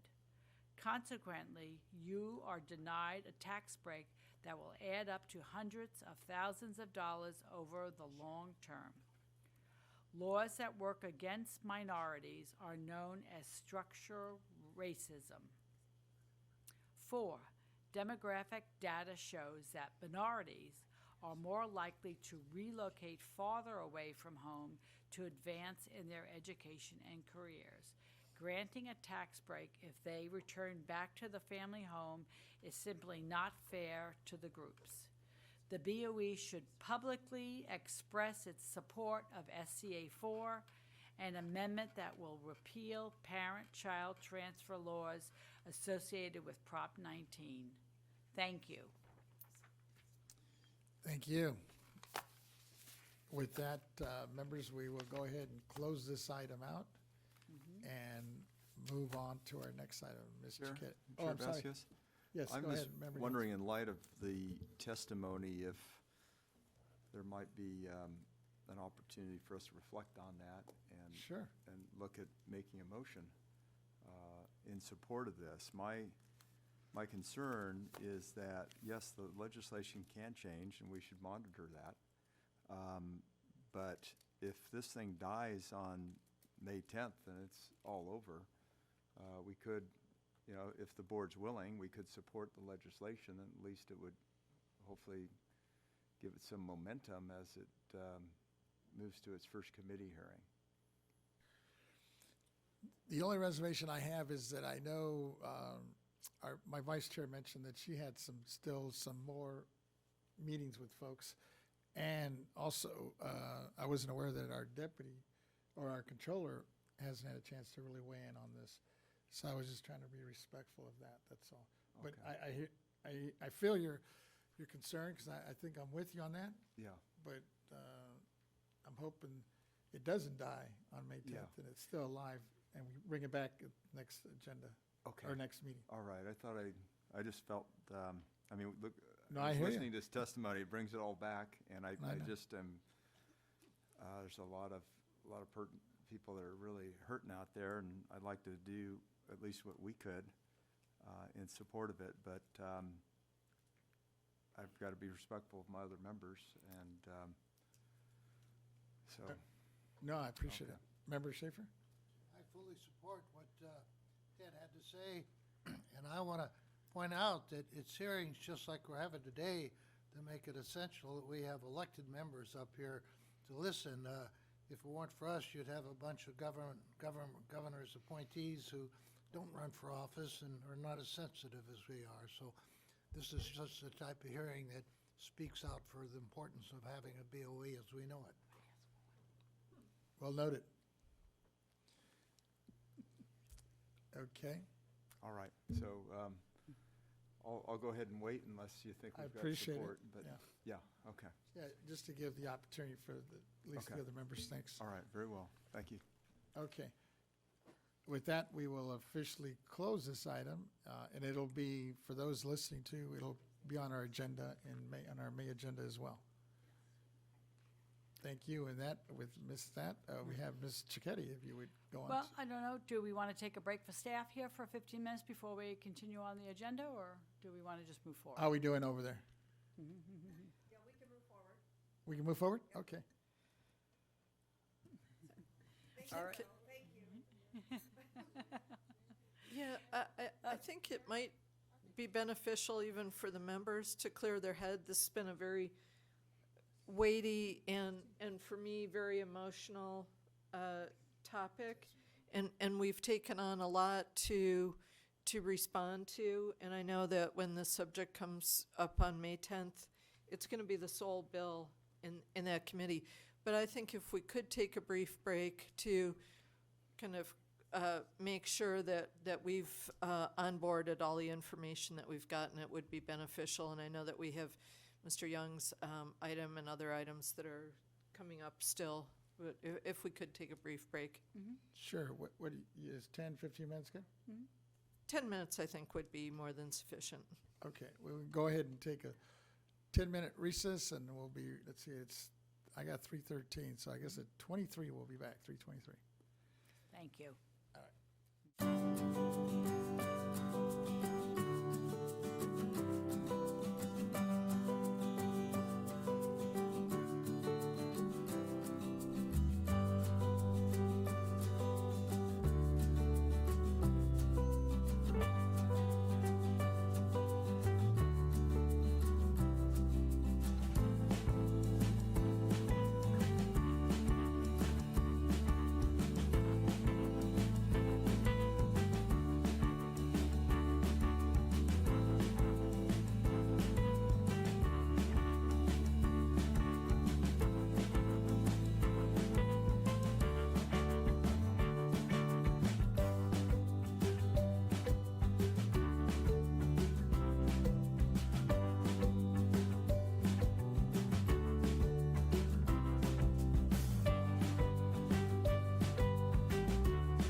back. Looks like everyone's back. Let me have Ms. Cicchetti. Yes. Please call our next item. Excuse me. Yes, hello. The next item on the agenda is item 12, Chief Counsel's Quarterly Report, general discussion on the legal department's workload over the last 3 months. This matter will be presented by Mr. Nanjo.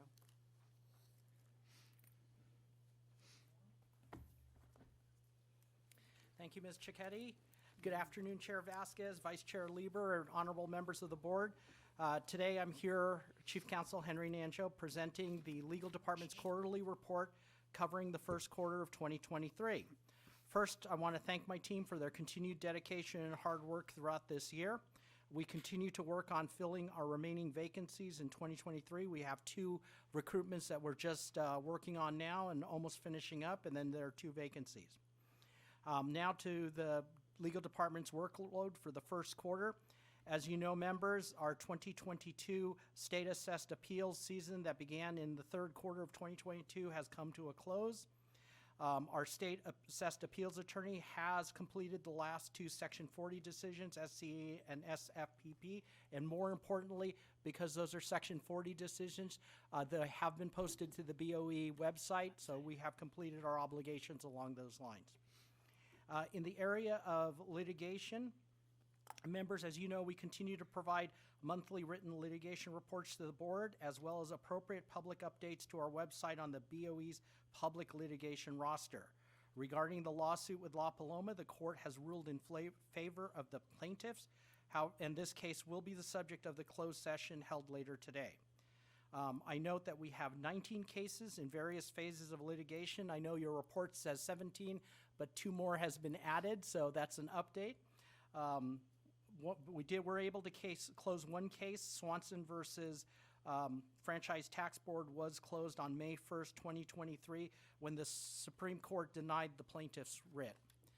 We will continue to closely monitor and handle the board's litigation cases, and will continue to keep you informed and updated as to any developments in closed session or via confidential memoranda as appropriate. In the area of Public Record Act and disclosure requests, in the first quarter, we had completed 59 PRA inquiries. This work is steady and ongoing. We had a little bit of an unusual spike in the first quarter. We usually don't see quite that many, but it's nothing unusual. It was mostly related to some old cases under BoE 1.0 and things of that nature. We expect this work in this category to continue through the second quarter as public inquiries come in. In the area of administration, support of Board Proceedings Division and Exec, you'll recall that administration assignments are typically requested by either the Board Proceedings Division or Exec, covering various administrative or board-related, meeting-related issues. In the first quarter, we had 6 such assignments, and we continue to provide that support. In the area of publications review, the legal department completed 28 legal reviews in the first quarter. These publications include items originated from our property tax department, communications departments, and other agency publications.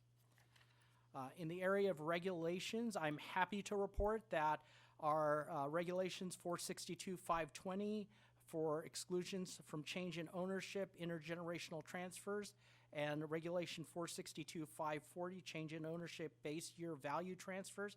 Our permanent regulations have been adopted by OOL, so our emergency regulations are now permanent. That occurred in the first week of March, so we completed those actions, and we anticipate that we're probably through the course of this year probably going to have to do some tweaks and a little adjustment. Again, we will be bringing that to the board as we develop those. We're always kind of monitoring and learning things that we can clarify in our regulations. Currently, the staff is working on Property Tax Rule 192, Property Tax Audit Selection. This is to clarify and make the statutory changes to that section in conformity with Revenue and Taxation Code 469. And we continue to look for other opportunities to clarify our regulations and make sure we provide good information to the public. In the area of tax program and technical advice, In the first quarter, the team responded to 20 email inquiries, 30 phone call inquiries, and we also completed 3 special projects. We expect work in this category to continue as the year progresses. And finally, for the first quarter in the area of tax program opinions, chief counsel, and internal memoranda, we issued a total of 4 legal opinions and memos, which include property tax technical advice opinions, internal and board meeting related chief counsel memoranda. And we expect this work to continue. In closing, I want to again extend my gratitude to the team for their outstanding work in the first quarter. And members, this concludes my report. I'm available to answer any questions that you may have. I have one quick one, and then I'll ask my members here. I guess it's on your second quarter here, you list out 12 new pending special projects. What are special project cases? That's an excellent question. Thank you for that, Chairman Vasquez. Special projects is actually probably a misnomer. It probably should be miscellaneous. It's kind of those things that don't neatly fit into other categories.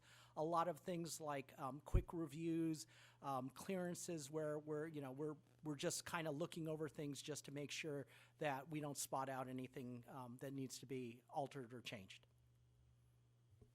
Thank you. Members, any other questions? Seeing no hands, I think we're good. Great. Thank you very much, members. Appreciate this opportunity. Thank you. Ms. Cicchetti. All righty. The next item on the agenda is item 13, Property Tax Deputy Director's Report. Report on the status of pending and upcoming projects, activities, and departmental issues. This item is being presented by Mr. Young. Thank you, Ms. Cicchetti.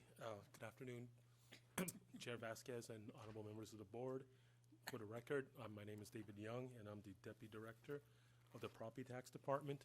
For today, I actually have 5 reports for you. I will pause after each one for any questions that you may have. And with your okay, I'll start out with the very first one. It's a report on letters to assessors. As you well know, part of the board's function is to issue guidance to county assessors, and we do that through LTAs, letters to assessors. Since we last met, we've issued 2 more letters. The first one is letter number 2013/013. That letter basically announces the passage of Assembly Bill 1715, which actually changes, it amends Revenue Taxation Code 205.5 to include veterans of the U.S. Space Force, as they are now eligible for the disabled veterans exemption. So there was a change there. They recognized the disabled veterans of the U.S. Space Force as eligible for the disabled veterans exemption. So we published an LTA announcing that. And the second LTA that we put out, 014, also announces the results of Shasta County's survey. So I will go into a little bit more detail with that in a subsequent report. I'm available for any questions you may have on LTAs. Okay.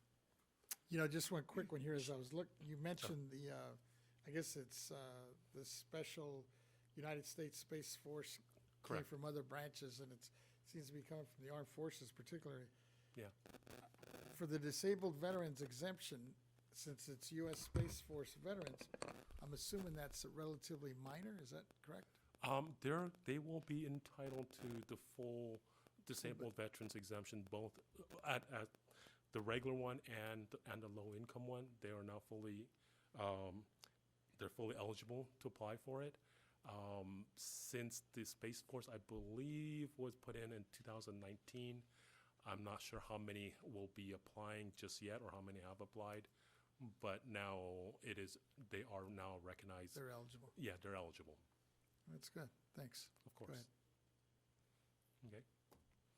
Hearing none, then I will move on to a report on the welfare exemption project that we started. So about 2 years ago, at the direction of the board, we took a look at our welfare exemption There were some issues about processing time and whatnot. So we took a look very specifically into the welfare exemption for low-income housing as they affect many of our applicants. So we took a look at what it took for us to get an SCC, a supplemental clearance certificate. The lessons that we found, that we learned along the way, we're going to try to apply them towards all of the welfare exemption and also our general OCCs, our organizational clearance certificate. So we started about 2 years ago, and what we did was we broke down basically the endeavor into 3 different steps. The first step was we took a look at the actual application process. Then we looked at what it was for us. We reviewed our own review process. And then the very last one, the last step we looked at was how do we approve it and how do we go ahead and transmit their certification. And then we took one more extra step. We took a look at how any of those lessons learned there could be applied to the program in general. So with that, I included a written memo. It's attached to the public agenda notice. It's available online for all to see, but I will give you a little bit of a highlight, a summary as to what we did. So with the first step, the actual SCC application process, one of the very first things we looked at was the actual form itself. We wanted to know whether, one, there was anything that was either ambiguous in there. We've asked for information that was either not vital to it or we can get elsewhere. And we looked at our instructions and just the general user friendliness of that form. We did quite a deep dive on that. We were able to identify a couple areas where we could improve on some of the wording. How do we ask for certain things that we could find elsewhere. We did not ask for redundancies. We improved our instructions on it, so we were trying to make it a little bit more user-friendly for folks to use. Our process itself, the form itself, can be daunting, so we're trying to make it more user-friendly. And the last thing we did was we actually include with that basically a checklist. So when you apply for it, you can see what is needed, so you can actually gather your stuff before you fill it out. So we were able to identify a lot of areas of improvements. I think we made them. We updated our form, and our form has been available since January of 2022. One of the other things that we also did was, while our form prior was available on our website, you can go in under welfare exemption tab under the property tax page. You can go through and you can pull up our form. It was available electronically, but it wasn't fillable. So we actually went through, we worked with our partners in CATFA, their technology division, and we made that form fillable so that it helps them, instead of just printing it out and then either hand filling it or typing it in, they were actually able to work with an electronic format. So we were able to get that. There was some real efficiencies that we realized. I think I had a couple of stats on there, but the upshot of it is that overall across the board, the applications came in. They were actually more complete, they were more accurate, and they were actually filled out correctly. So I think we have across the board improvements of at least 15 to 20% overall. So that was a successful endeavor. The next thing we did was we looked at our own internal review process. How do we handle it once we get it? So the first step was we actually mapped out what was then our current process. We went through, we talked to each person that handled, touched, or reviewed the forms, and we asked them, what is your process? Where do you start? Give us the breakdown fundamentally as to what you do. We mapped it all out, and then we actually worked collaboratively across from our people that do the intake all the way up to the reviewer. We actually have them sit down and said, look, if you had a clean slate now, this is what you do. what would you change? How would you improve the process? And we went through several iterations of that. We were able to come up with a more streamlined process. And then the last thing we did was once we came up with that, we put it out in a written document. We circled back around and we retrained staff all the way through again. We made sure they understood that, hey, this is the new and improved way. This is how we're going to do it, and this is where we're going to find a little bit of efficiency. The third thing that we did was we looked at the claims approval process. Once we've gotten the forms, the applicants filled it out, we've received it, we reviewed it. What do we do when we go through and we actually approve them? What do we look for? What do we do? One of the major things that held us up was, even with the improved application, we were still finding that some of the stuff was missing or incorrect. And so before it would take a bunch of phone calls, some emails, sometimes even a hard mail, in order to get the missing documentation. We set up an electronic way in order to get that missing information. They can just file it, send us via email. It improved turnaround time. We didn't have to wait for a whole lot of snail mail. And then the other thing that we did for the actual approval process is we made it a lot more of a concurrent process. Instead of having it work its way up serially through the reviewer, the senior, the supervisor, the principal, and then the chief, after a certain point, it went to 3 people, so that we didn't have to wait for each one. It just made, after the senior review, it just made a little more sense. They were actually relatively cleaner at that point, so to have concurrent review. So with that implementation of that concurrent review and being able to get some information electronically, we were actually able to do quite a decent improvement. If you look at on my report on page 4, I believe 4, we did reduce the total number of days on average it took us to review and approve a claim. We actually reduced it by just a little bit over 3 months. And right now, the number here says that 111 days is on average. Actually, it's a little bit lower as of today. We've worked through a lot of our backlog, and if a claim comes in, it has all the required documents, there are no amendments needed to some of their formative documents, our staff is able to basically, somebody looks at it within the first week, and typically it's approved within a month. So about 90 days, about 30 days or so. But that's a pretty nice package, an ideal package is all filled out and everything's ready to go. So with that, those were the 3 major areas that we looked at and the improvements that we implemented. We also did one extra step. We took a look at what would actually move the ball forward even more going in the future.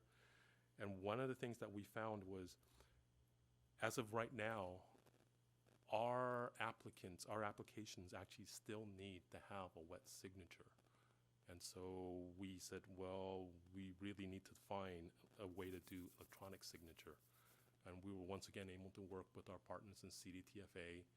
We've converted all six of our forms to electronic format and actually electronic signature.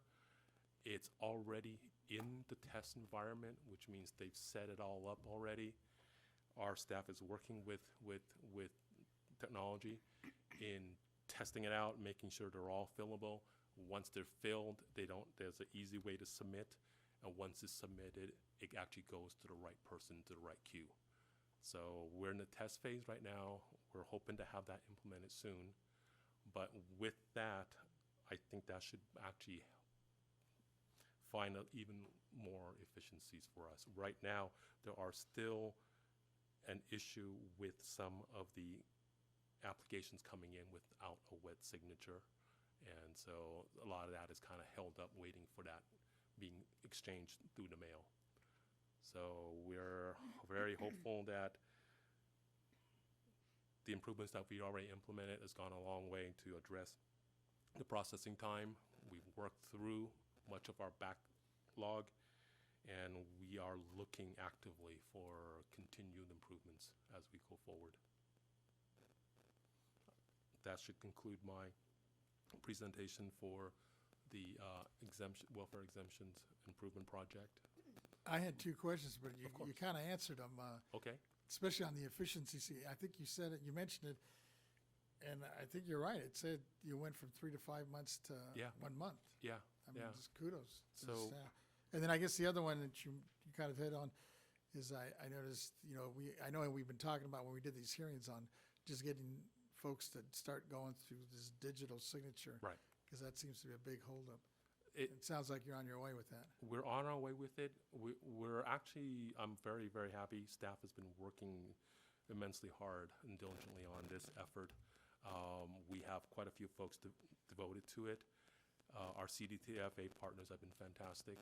One of the many benefits of going to the electronic signature is as you fill out the form electronically, it gives you prompts to what is required, what else needs to be submitted and attached to it. So when they come in, the goal is to have the package a lot more complete. So there's no missing documents, nothing that we have to actively chase in order to procure. No, kudos. Good stuff. Thank you. Member Schaefer, I think you had a question. Yes.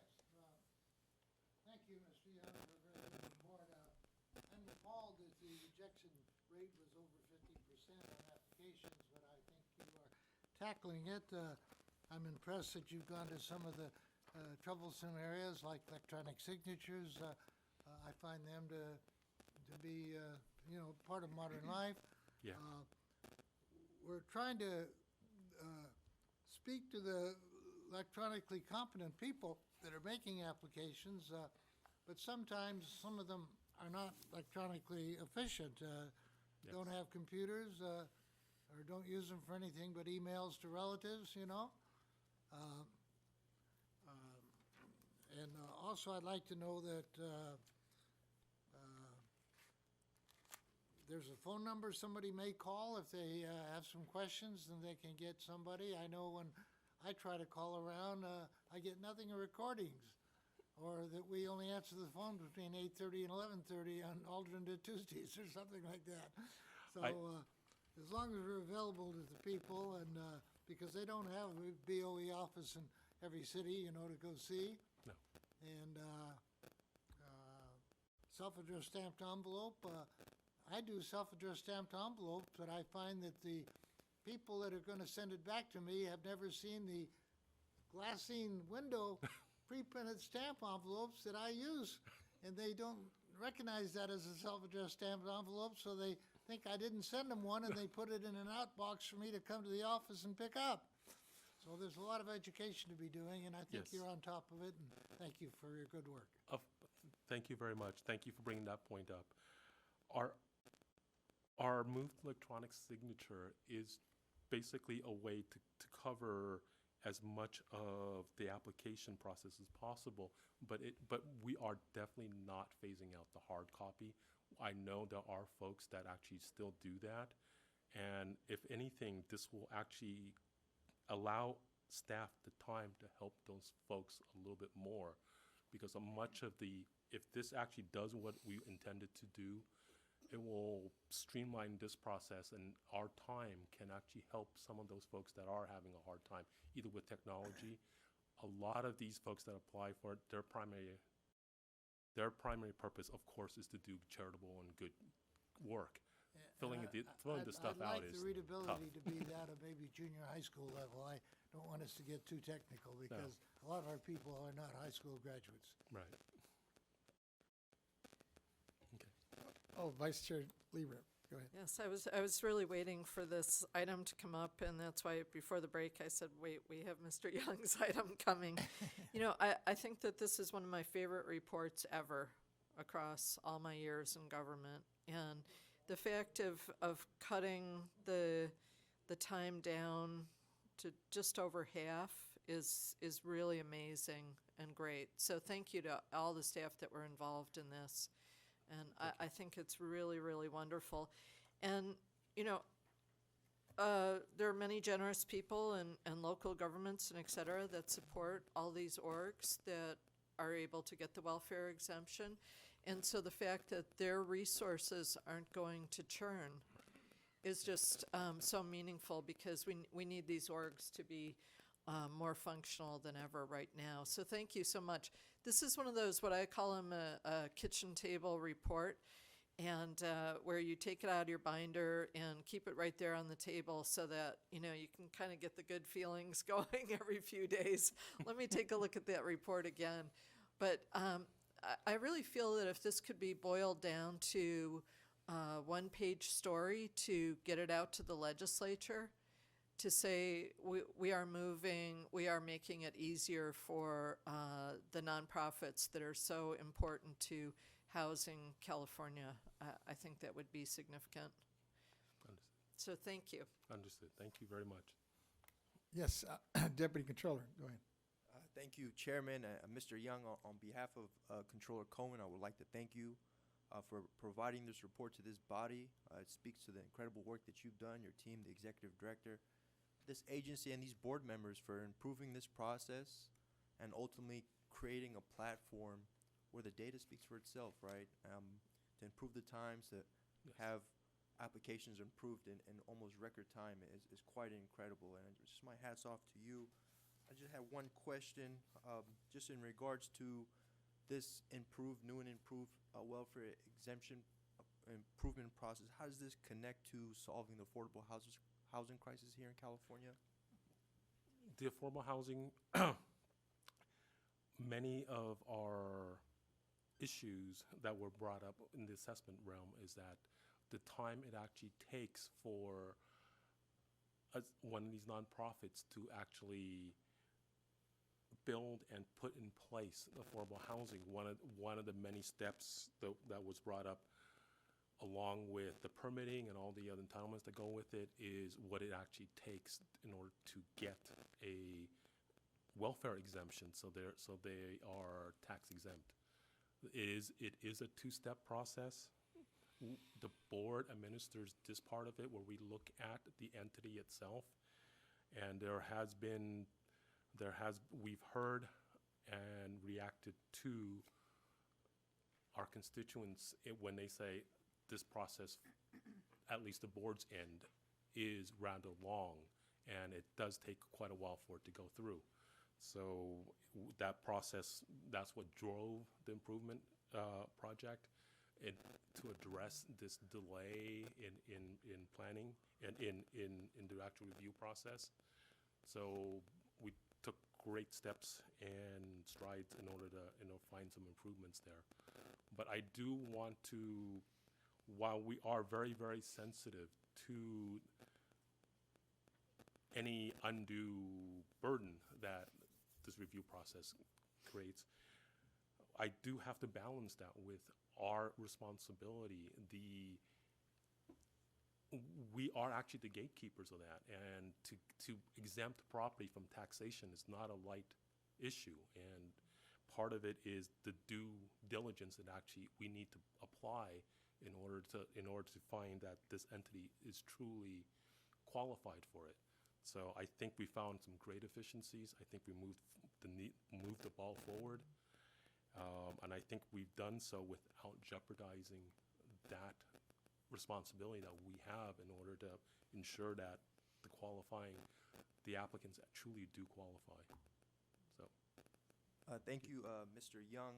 I do believe, echoing your remarks, that BoE has an incredible platform and a huge role to play in solving this affordable housing crisis. Housing determines so much about a person's life, how long it takes to get to work, access to fresh food and banks, and ultimately access to opportunity, and kids' access to opportunity. The controller Cohen understands in order to build a strong economy that it works for every Californian, there must be an investment in housing to expand supply, lower costs, improve access to home ownership opportunities and renters alike, all while advancing efforts to prevent evictions. and end the chronic homelessness that is plaguing this state. So no person has to sleep on our streets or under our park benches. The welfare exemption is certainly a tool in the toolbox to solve this crisis, and there's an unwavering commitment from the Cohen administration to house everyone, everywhere, from big cities, small towns, rural communities, and the tribal nations, to promote housing fairness and make the dream of home ownership a reality for first-time and first-generation home buyers. So, Mr. Young, thank you again. And like the Vice Chair was saying, this is one of the best reports of the year, so thank you. Thank you. Thank you.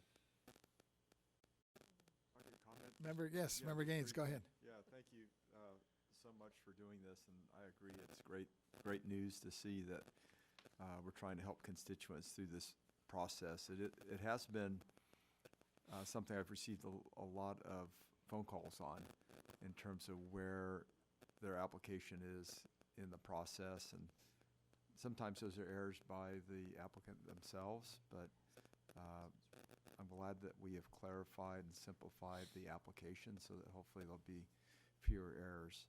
Are there any fees associated with submitting an application? There are no fees on our end. Okay. We do not impose a fee on Okay. any submission. That makes it very simple. Yes. Yeah, okay, great, Yes. thank you. Of course, thank you. Thank you. Okay. Then with your okay, I'll move on to my next report. My next report will be on appraisal training and certification. So since we last met, staff has taught 4 more courses, but just to go backwards just a tiny bit, we had originally scheduled 33 classes for this fiscal year, starting in July of 2022 and ending in June of this year, 23. We have taught all of those courses except for one. One more is being taught actually this week, and we unfortunately had to cancel one class because of an instructor, an issue with a medical issue with the instructor. So, but that class will be rescheduled for this upcoming session. So since we last met, we taught 4 more classes. The first class that we taught was a class 2A. It's a replacement cost estimating class. We also taught a course 3, is a residential appraisal procedures class. A course 5, it's an income approach to value. It's a beginning income class. And a course 52, it's a valuation of restricted lands. And that class mostly teaches appraisal of restricted lands under the Williamson Act. So it's a Williamson Act class. So we taught those 4. The high enrollment was about 24, and the lowest enrollment we have was actually only 5 people enrolled in that class. 3 of them were virtual, 1 was in person. In general, our classes the enrollment do slow down as we get closer and closer to July of every year. The county assessors are doing exactly the same thing that state assessed property is doing right now. They're trying to close their roll, so their ability to send folks starts to wane a little bit at the end. So it's something that happens every year. We build our schedule with that in mind. So right now we're with this one class that we're teaching this week. It will basically be our full complement of classes that we will teach for this fiscal year. We've already reached out to county assessors, all 58 counties. We've asked them for their needs, basically their wish list for our next fiscal year of classes. When we get all that, we will go ahead and build our schedule. We'll actually make that available on our website, and we'll start our enrollment on that as the classes are scheduled and staffed. So that will be my report for training and certification. I'm available for any questions you may have. So it sounds like there is a time when you know whether it's going to be a low on these things. Is there any way of working around that? Yeah, there is. There's typically 2 relatively lulls in the year. One is the couple of months preceding the July time that we're in now, and the other one naturally is right around this holiday season. Yeah. So what we tend to do is we tend to cluster our classes during after the July till we're probably pretty steady on till almost October. And then November, December, they start to wane a little bit more, and then we rinse and repeat again for next year. January through March, we're very, very active. So we build in 2 periods, the couple months that we're in now, and then by the end of the year, by the holiday seasons, classes interest in taking those classes tend to drop a little bit too. So we try to bunch them together where we can. Okay. Seeing no other hands, I guess Okay. we can move on. No other hands? Fantastic. Then I will move on to my 4th report. My 4th report is my quarterly report on the assessment practices survey.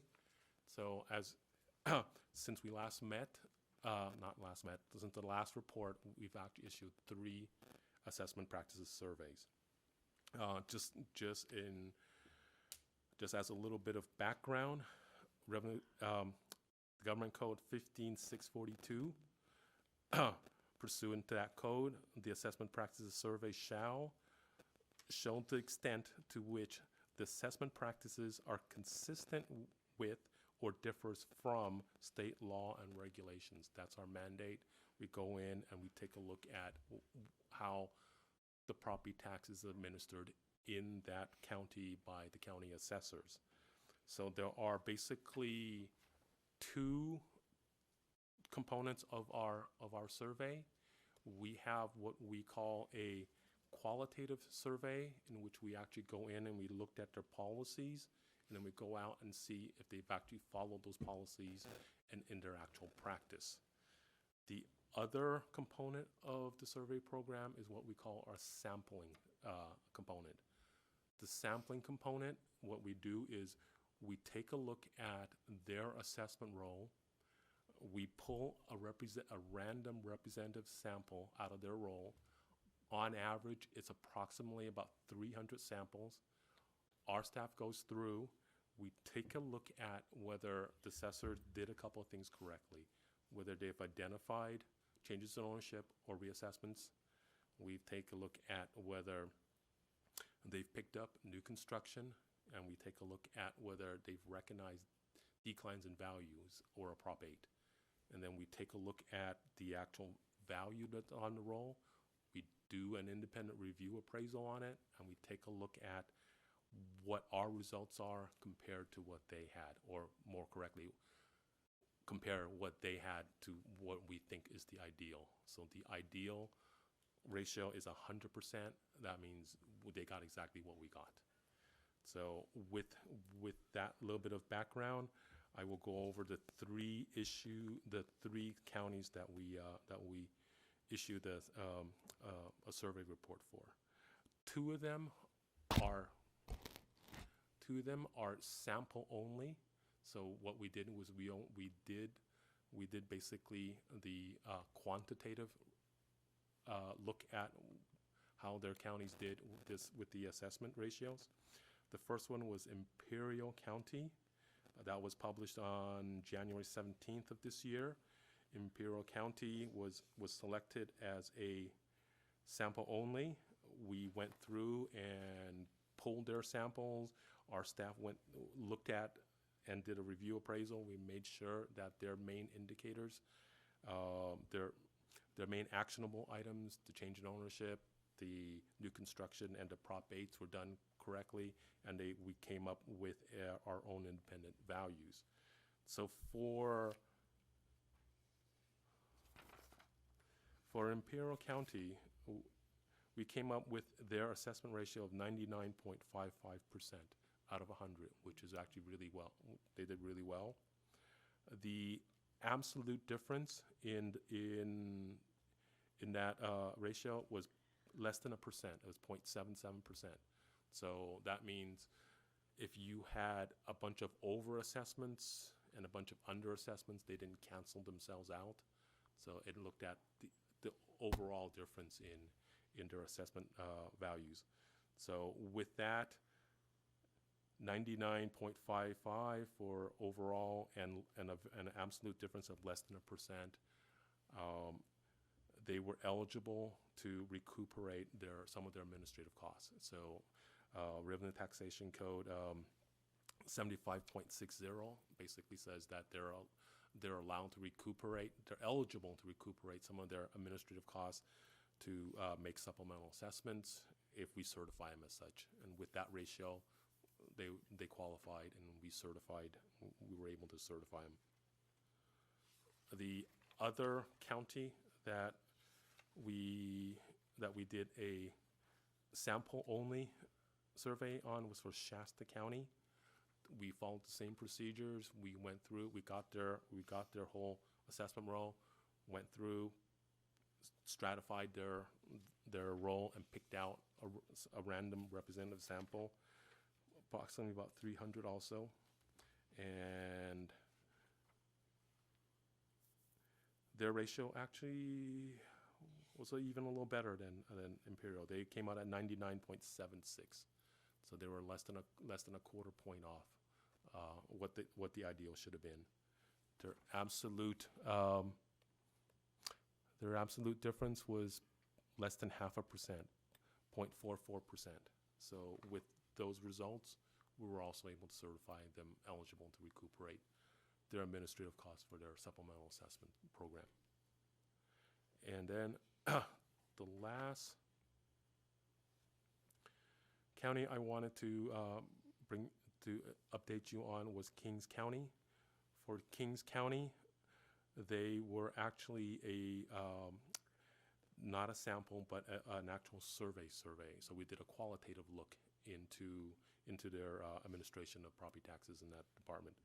So we actually went in, we asked for their policies and procedures up front. We got those, we reviewed them, and then we actually went into the county and we took a look at some of their actual work assessments, and when we tried to make sure that they followed the statutes, the regulations, and proper appraisal protocol. So we actually looked at 3 main areas. We looked at their administration, their workload. We looked at their assessment of real property, including changes in ownership, new construction, declines in values,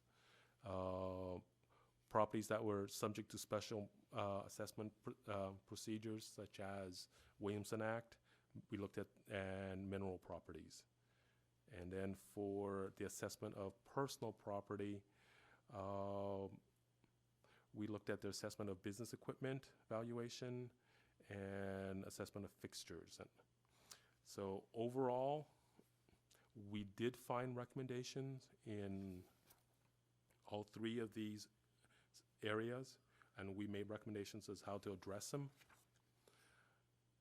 But even with the recommendations, we found that they were still eligible to recuperate their administrative costs for supplemental assessments. So under the same Revenue Taxation Code 75.60, there is also allowance where if we do not find a significant assessment issue, we can still certify them. And we did make some recommendations, but they were not significant assessment issues. So we did certify them, and now they are also eligible to recuperate those costs. This should conclude my presentation on the assessment practice survey. I'm available for any questions anybody may have. Yes, it looks like my vice chair here, Ms. Lieber, go ahead. Well, I really appreciate hearing about this and receiving the report and going out and speaking with some of my assessors. Sometimes they get taxpayers who come in and have an issue, and they say, well, who oversees you? And they're able to say, well, the Board of Equalization oversees me, and they're in here doing the surveys and the sampling. and that it's actually a good message for them to put out to their staff too, Right. that there is a pressure coming in terms of accountability on us to make sure that we have the right practices. Right. So I think that's just great. Thank you. Of course. Thank you. Member Gaines, go ahead. Yeah, just clarification. What is the percentage threshold for certification? The assessment ratio is 95% or 95. better. Yeah, okay. And then the absolute difference can't vary by more than 7.5. So these results are actually stellar. Yeah, okay, that's great. And then on the survey, you said that for Kings County that you could go ahead and certify them. Correct.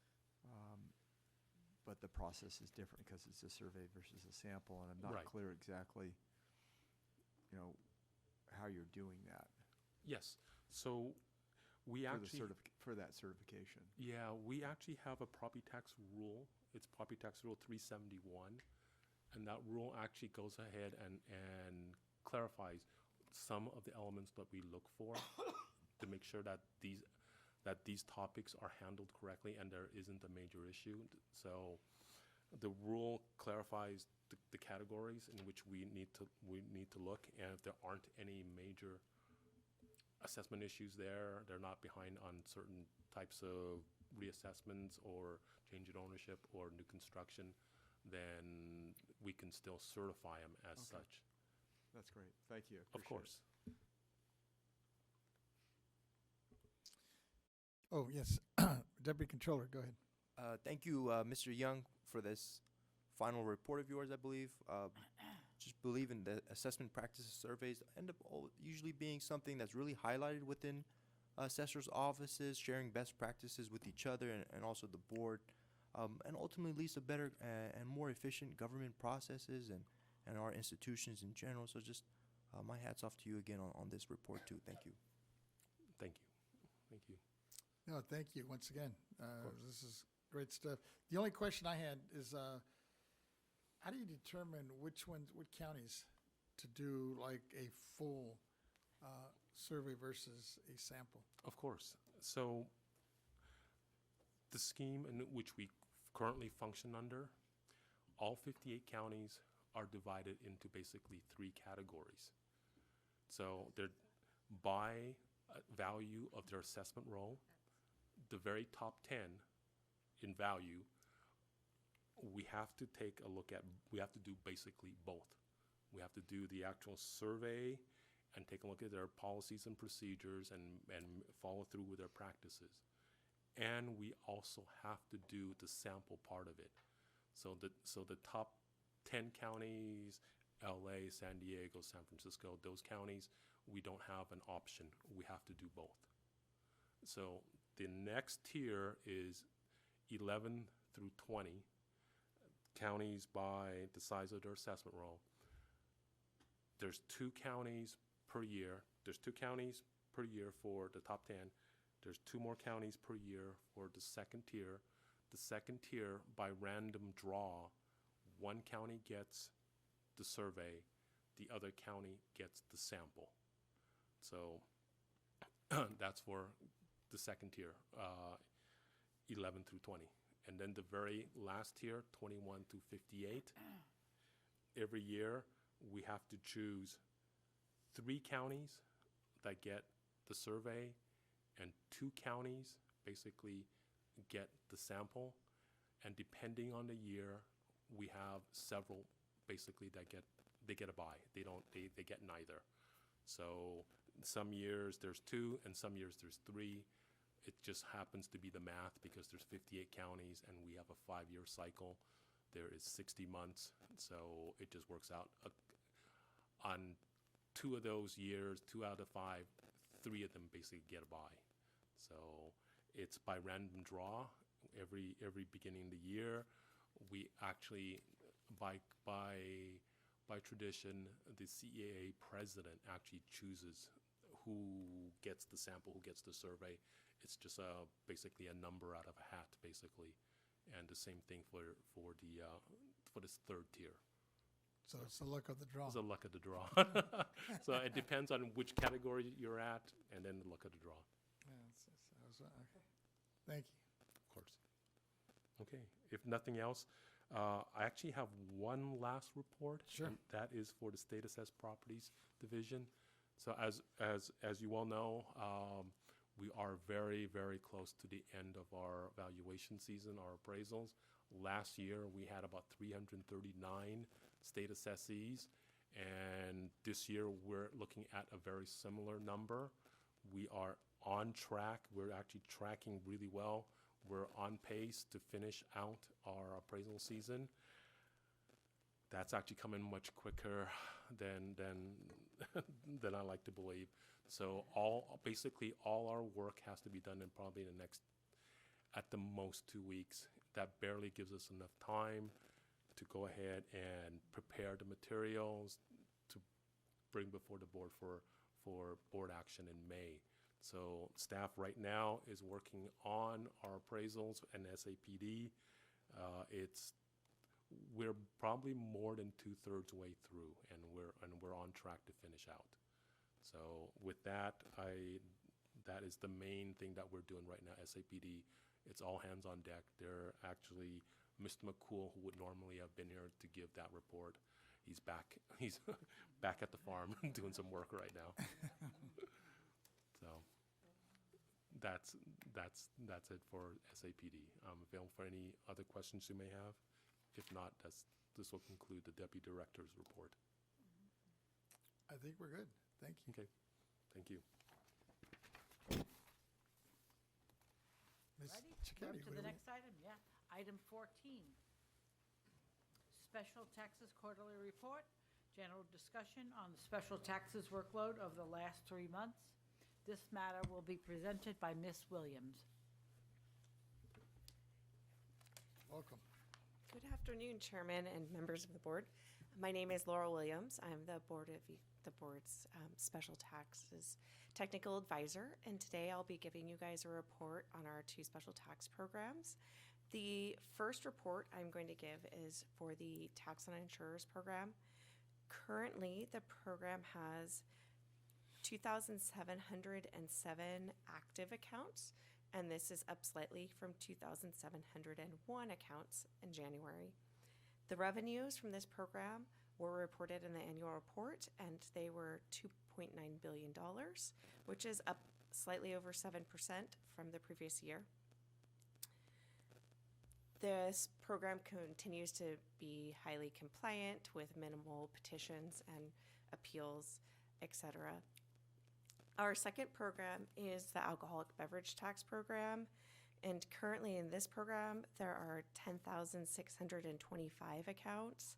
This is down from 10,656 accounts in January. While there is a very slight decrease, this is kind of the pattern with this program, as many of the filers are annual calendar yearly filers. So they might have forgotten to close out their account or something like that until they received a notice from us asking them about their return. And even so, it's, less than 50 accounts decrease. Regarding the revenues for this program, fiscal year 21-22 was $429 million, which is up approximately 5% from the previous year. Other things happening with this program were earlier this year, Senate Bill 518 was implemented, and one of the things that Senate Bill 518 did was for wine grower returns, it allowed those returns to be released to the public. However, each account had the opportunity to opt out if they wished. So for the month of February, there were 94 of the 164 returns opted out. And the month of March and the first quarter 2023 returns, which were due on the same day, 559 of the 871 returns opted out. I did a quick sampling just to see if there was any pattern of who may be opting out. So 16 of the 20 largest accounts, and that was based on tax dollars due, 16 of the 20 largest accounts opted out, and 14 of the smallest 20 accounts opted out. So it seems like a fairly mixed, everybody kind of was doing it at about the same amount. One more update for the alcohol program was publication 92 titled Alcoholic Beverage Tax. It's a simple 2-page publication that provides an overview of the program, was updated March of 2023. So with that concludes my report unless you have any questions. You mentioned some opt out. Do we know any of the reasons why? It is there is no only providing part of the return, production only. It is the entire return, so it's kind of an all or nothing. And I think many companies are choosing possibly like privacy, especially some of the smaller ones. Not included in those figures as well is there are some ownership types that are automatically not opted out. Those would be ones owned by sole proprietors, partnerships. So the smaller ones, some of them are automatically opted out as well. Thank you. Question? Member Gaines, go ahead. Yeah, just to follow up on that, you think some of it may just be competitive in nature, that they don't want their competitors to have certain information about? Yeah, it's their entire tax return, so I do think that Yeah. is a likely Yeah. situation. Yeah. Okay. Yeah. All right, great, thank you. I think we're good. Okay. Thank you. Thank you. All righty. The next item on the agenda is item number 15, Legislative Research and Statistics Division Chief's Report. A, legislative update on the administrative and program-related legislative bills impacting the BoE. And you were impatiently waiting, I know, Mr. Nardi, go ahead. Good afternoon. I am Lisa Rodati, and hopefully this is my very last legislative report. Oh, you got somebody hired? Not maybe, not too early to say, but All right. today I'll give a brief report on behalf of the Legislative and Research and Statistics Division. Attached to today's agenda is a listing of the bills we are tracking and monitoring that could impact BoE's tax programs or our administration. Specifically, we are tracking 22 bills. These include 9 bills related to the welfare exemption or affordable housing, 2 bills relating to base year transfers for specific wildfires that we've had in the past, 1 bill extending the exemption for qualified property used in spaceflight, 1 bill regarding disclosure of alcoholic beverage tax returns for beer manufacturers, 1 bill related to the homeowner's exemption for persons confined in a hospital or other care facility, 7 bills relating to exemptions available for veterans and disabled veterans, and 1 proposed constitutional amendment for the repeal of intergenerational transfers, Prop 19. We have published 12 bill analysis, including one for SCA 4 that's on our website, and the remainder are in process. As we complete bill analyses for these items, we'll post the analyses on our website and provide a copy to your offices for your reference. Additionally, we continue to track 3 board-sponsored legislative proposals approved by the board back in November 2022, which are included in 2 separate Senate committee bills. And this concludes my legislative update. And before I move on to the next section, I was wondering if you had any questions. I think we're good. Oh, good. Okay. So the next item is, let me get to that.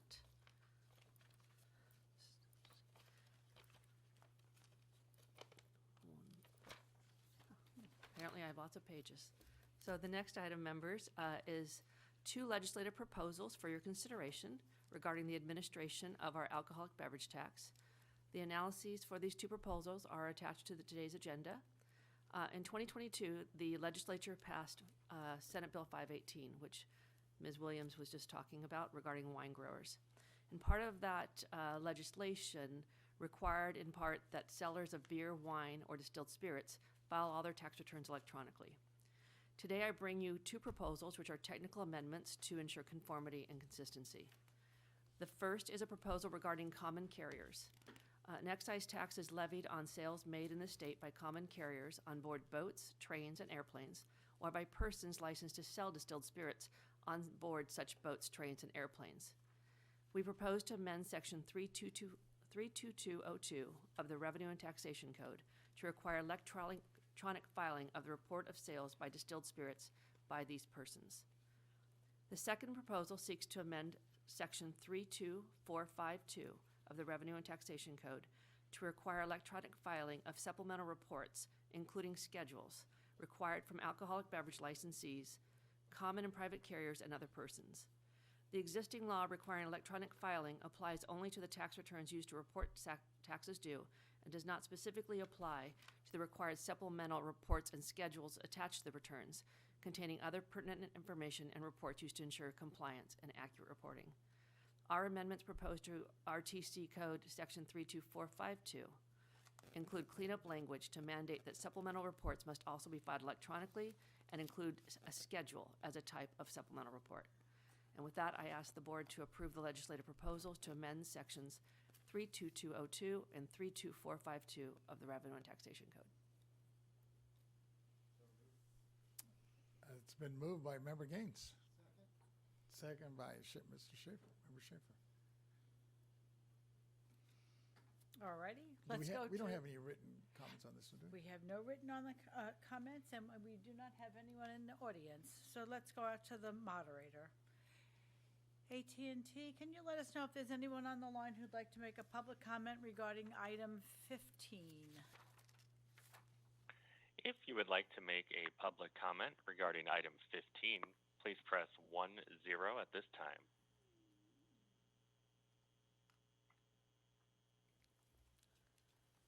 That command again, 10.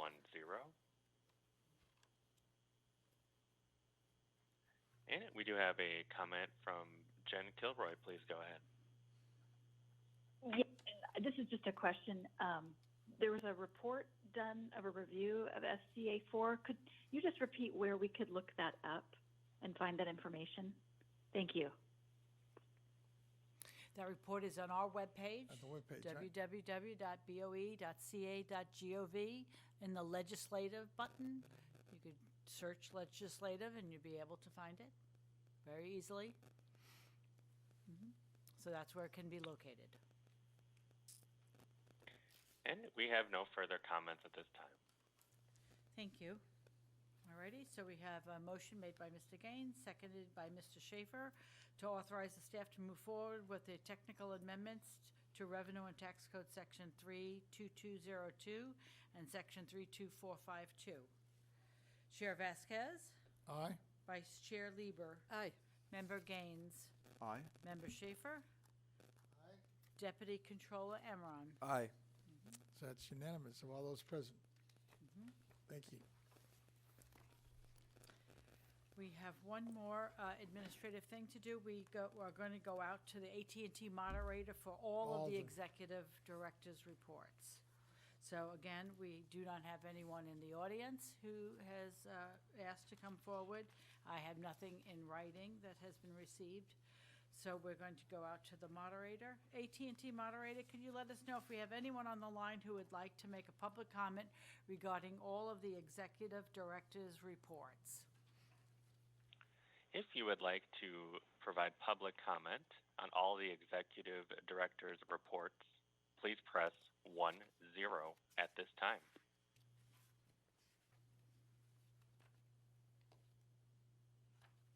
And we have no comments. Thank you, moderator. All righty. Our next item on the agenda is item 17, closed session. The board will recess and go into closed session. Pending litigation, La Paloma Generating Company versus California State Board of Equalization et al., Los Angeles County Superior Court. Members will leave the boardroom and enter room 122 to convene the closed session.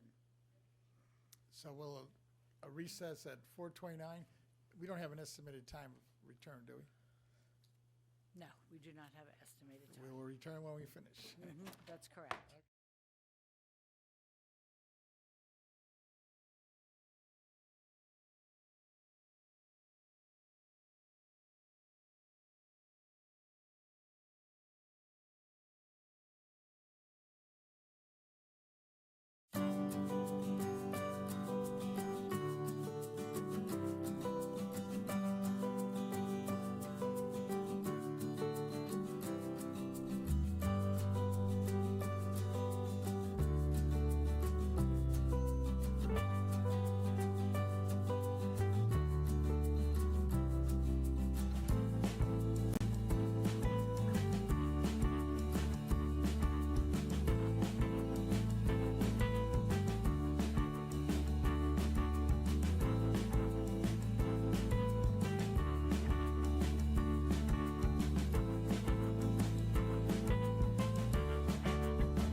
I think we're ready to reconvene at 4:45.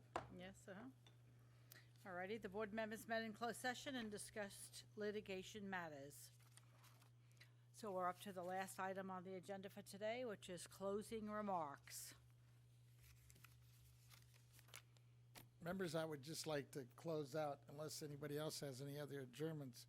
And actually, Member Schaefer kind of brought it up in his opening remarks, and that is just to officially adjourn this meeting in honor and in memory of Harry Belafonte. I think I spoke earlier, I'd reincorporate those remarks. yes, and I just wanted to state, many of us thought that he was just an entertainer, which he was, but he was very activist, very much a strong activist. And he has also been known for several of his accolades on the performance side, having received an Emmy, a Grammy, an Oscar, and a Tony. After a successful entertainment career, Harry discovered what his voice could really do, and he's used this platform for change. He became a political activist during the civil rights movement. Harry not only participated in protest marches and benefit concerts, but he helped organize and raise support for them. He supported the Freedom Riders, the Student Nonviolent Coordinating Committee financially. Arts and activists would be life and legacy. He was close friends with Dr. Martin Luther King, which we've honored here many times, and spoke at the 1963 March on Washington. Whether speaking to politicians or a pope, Belafonte was passionate about the fight for justice for all. We lost another civil rights giant, but we will always remember his accomplishments. Thank you for all he's done, and I'd like to just officially adjourn in his honor. And I'd like everybody to go on their online to Tom, Dick, or Harry. We represent Tom, Dick, or Harry's, but go to Tom, Dick, or Harry Belafonte, and you'll see a cute little routine. Thank you. We're adjourned until May, I think it's the 22nd, I believe. 23rd and 24th? 23rd and 24th? Yes. 23rd, 24th. At 4:48.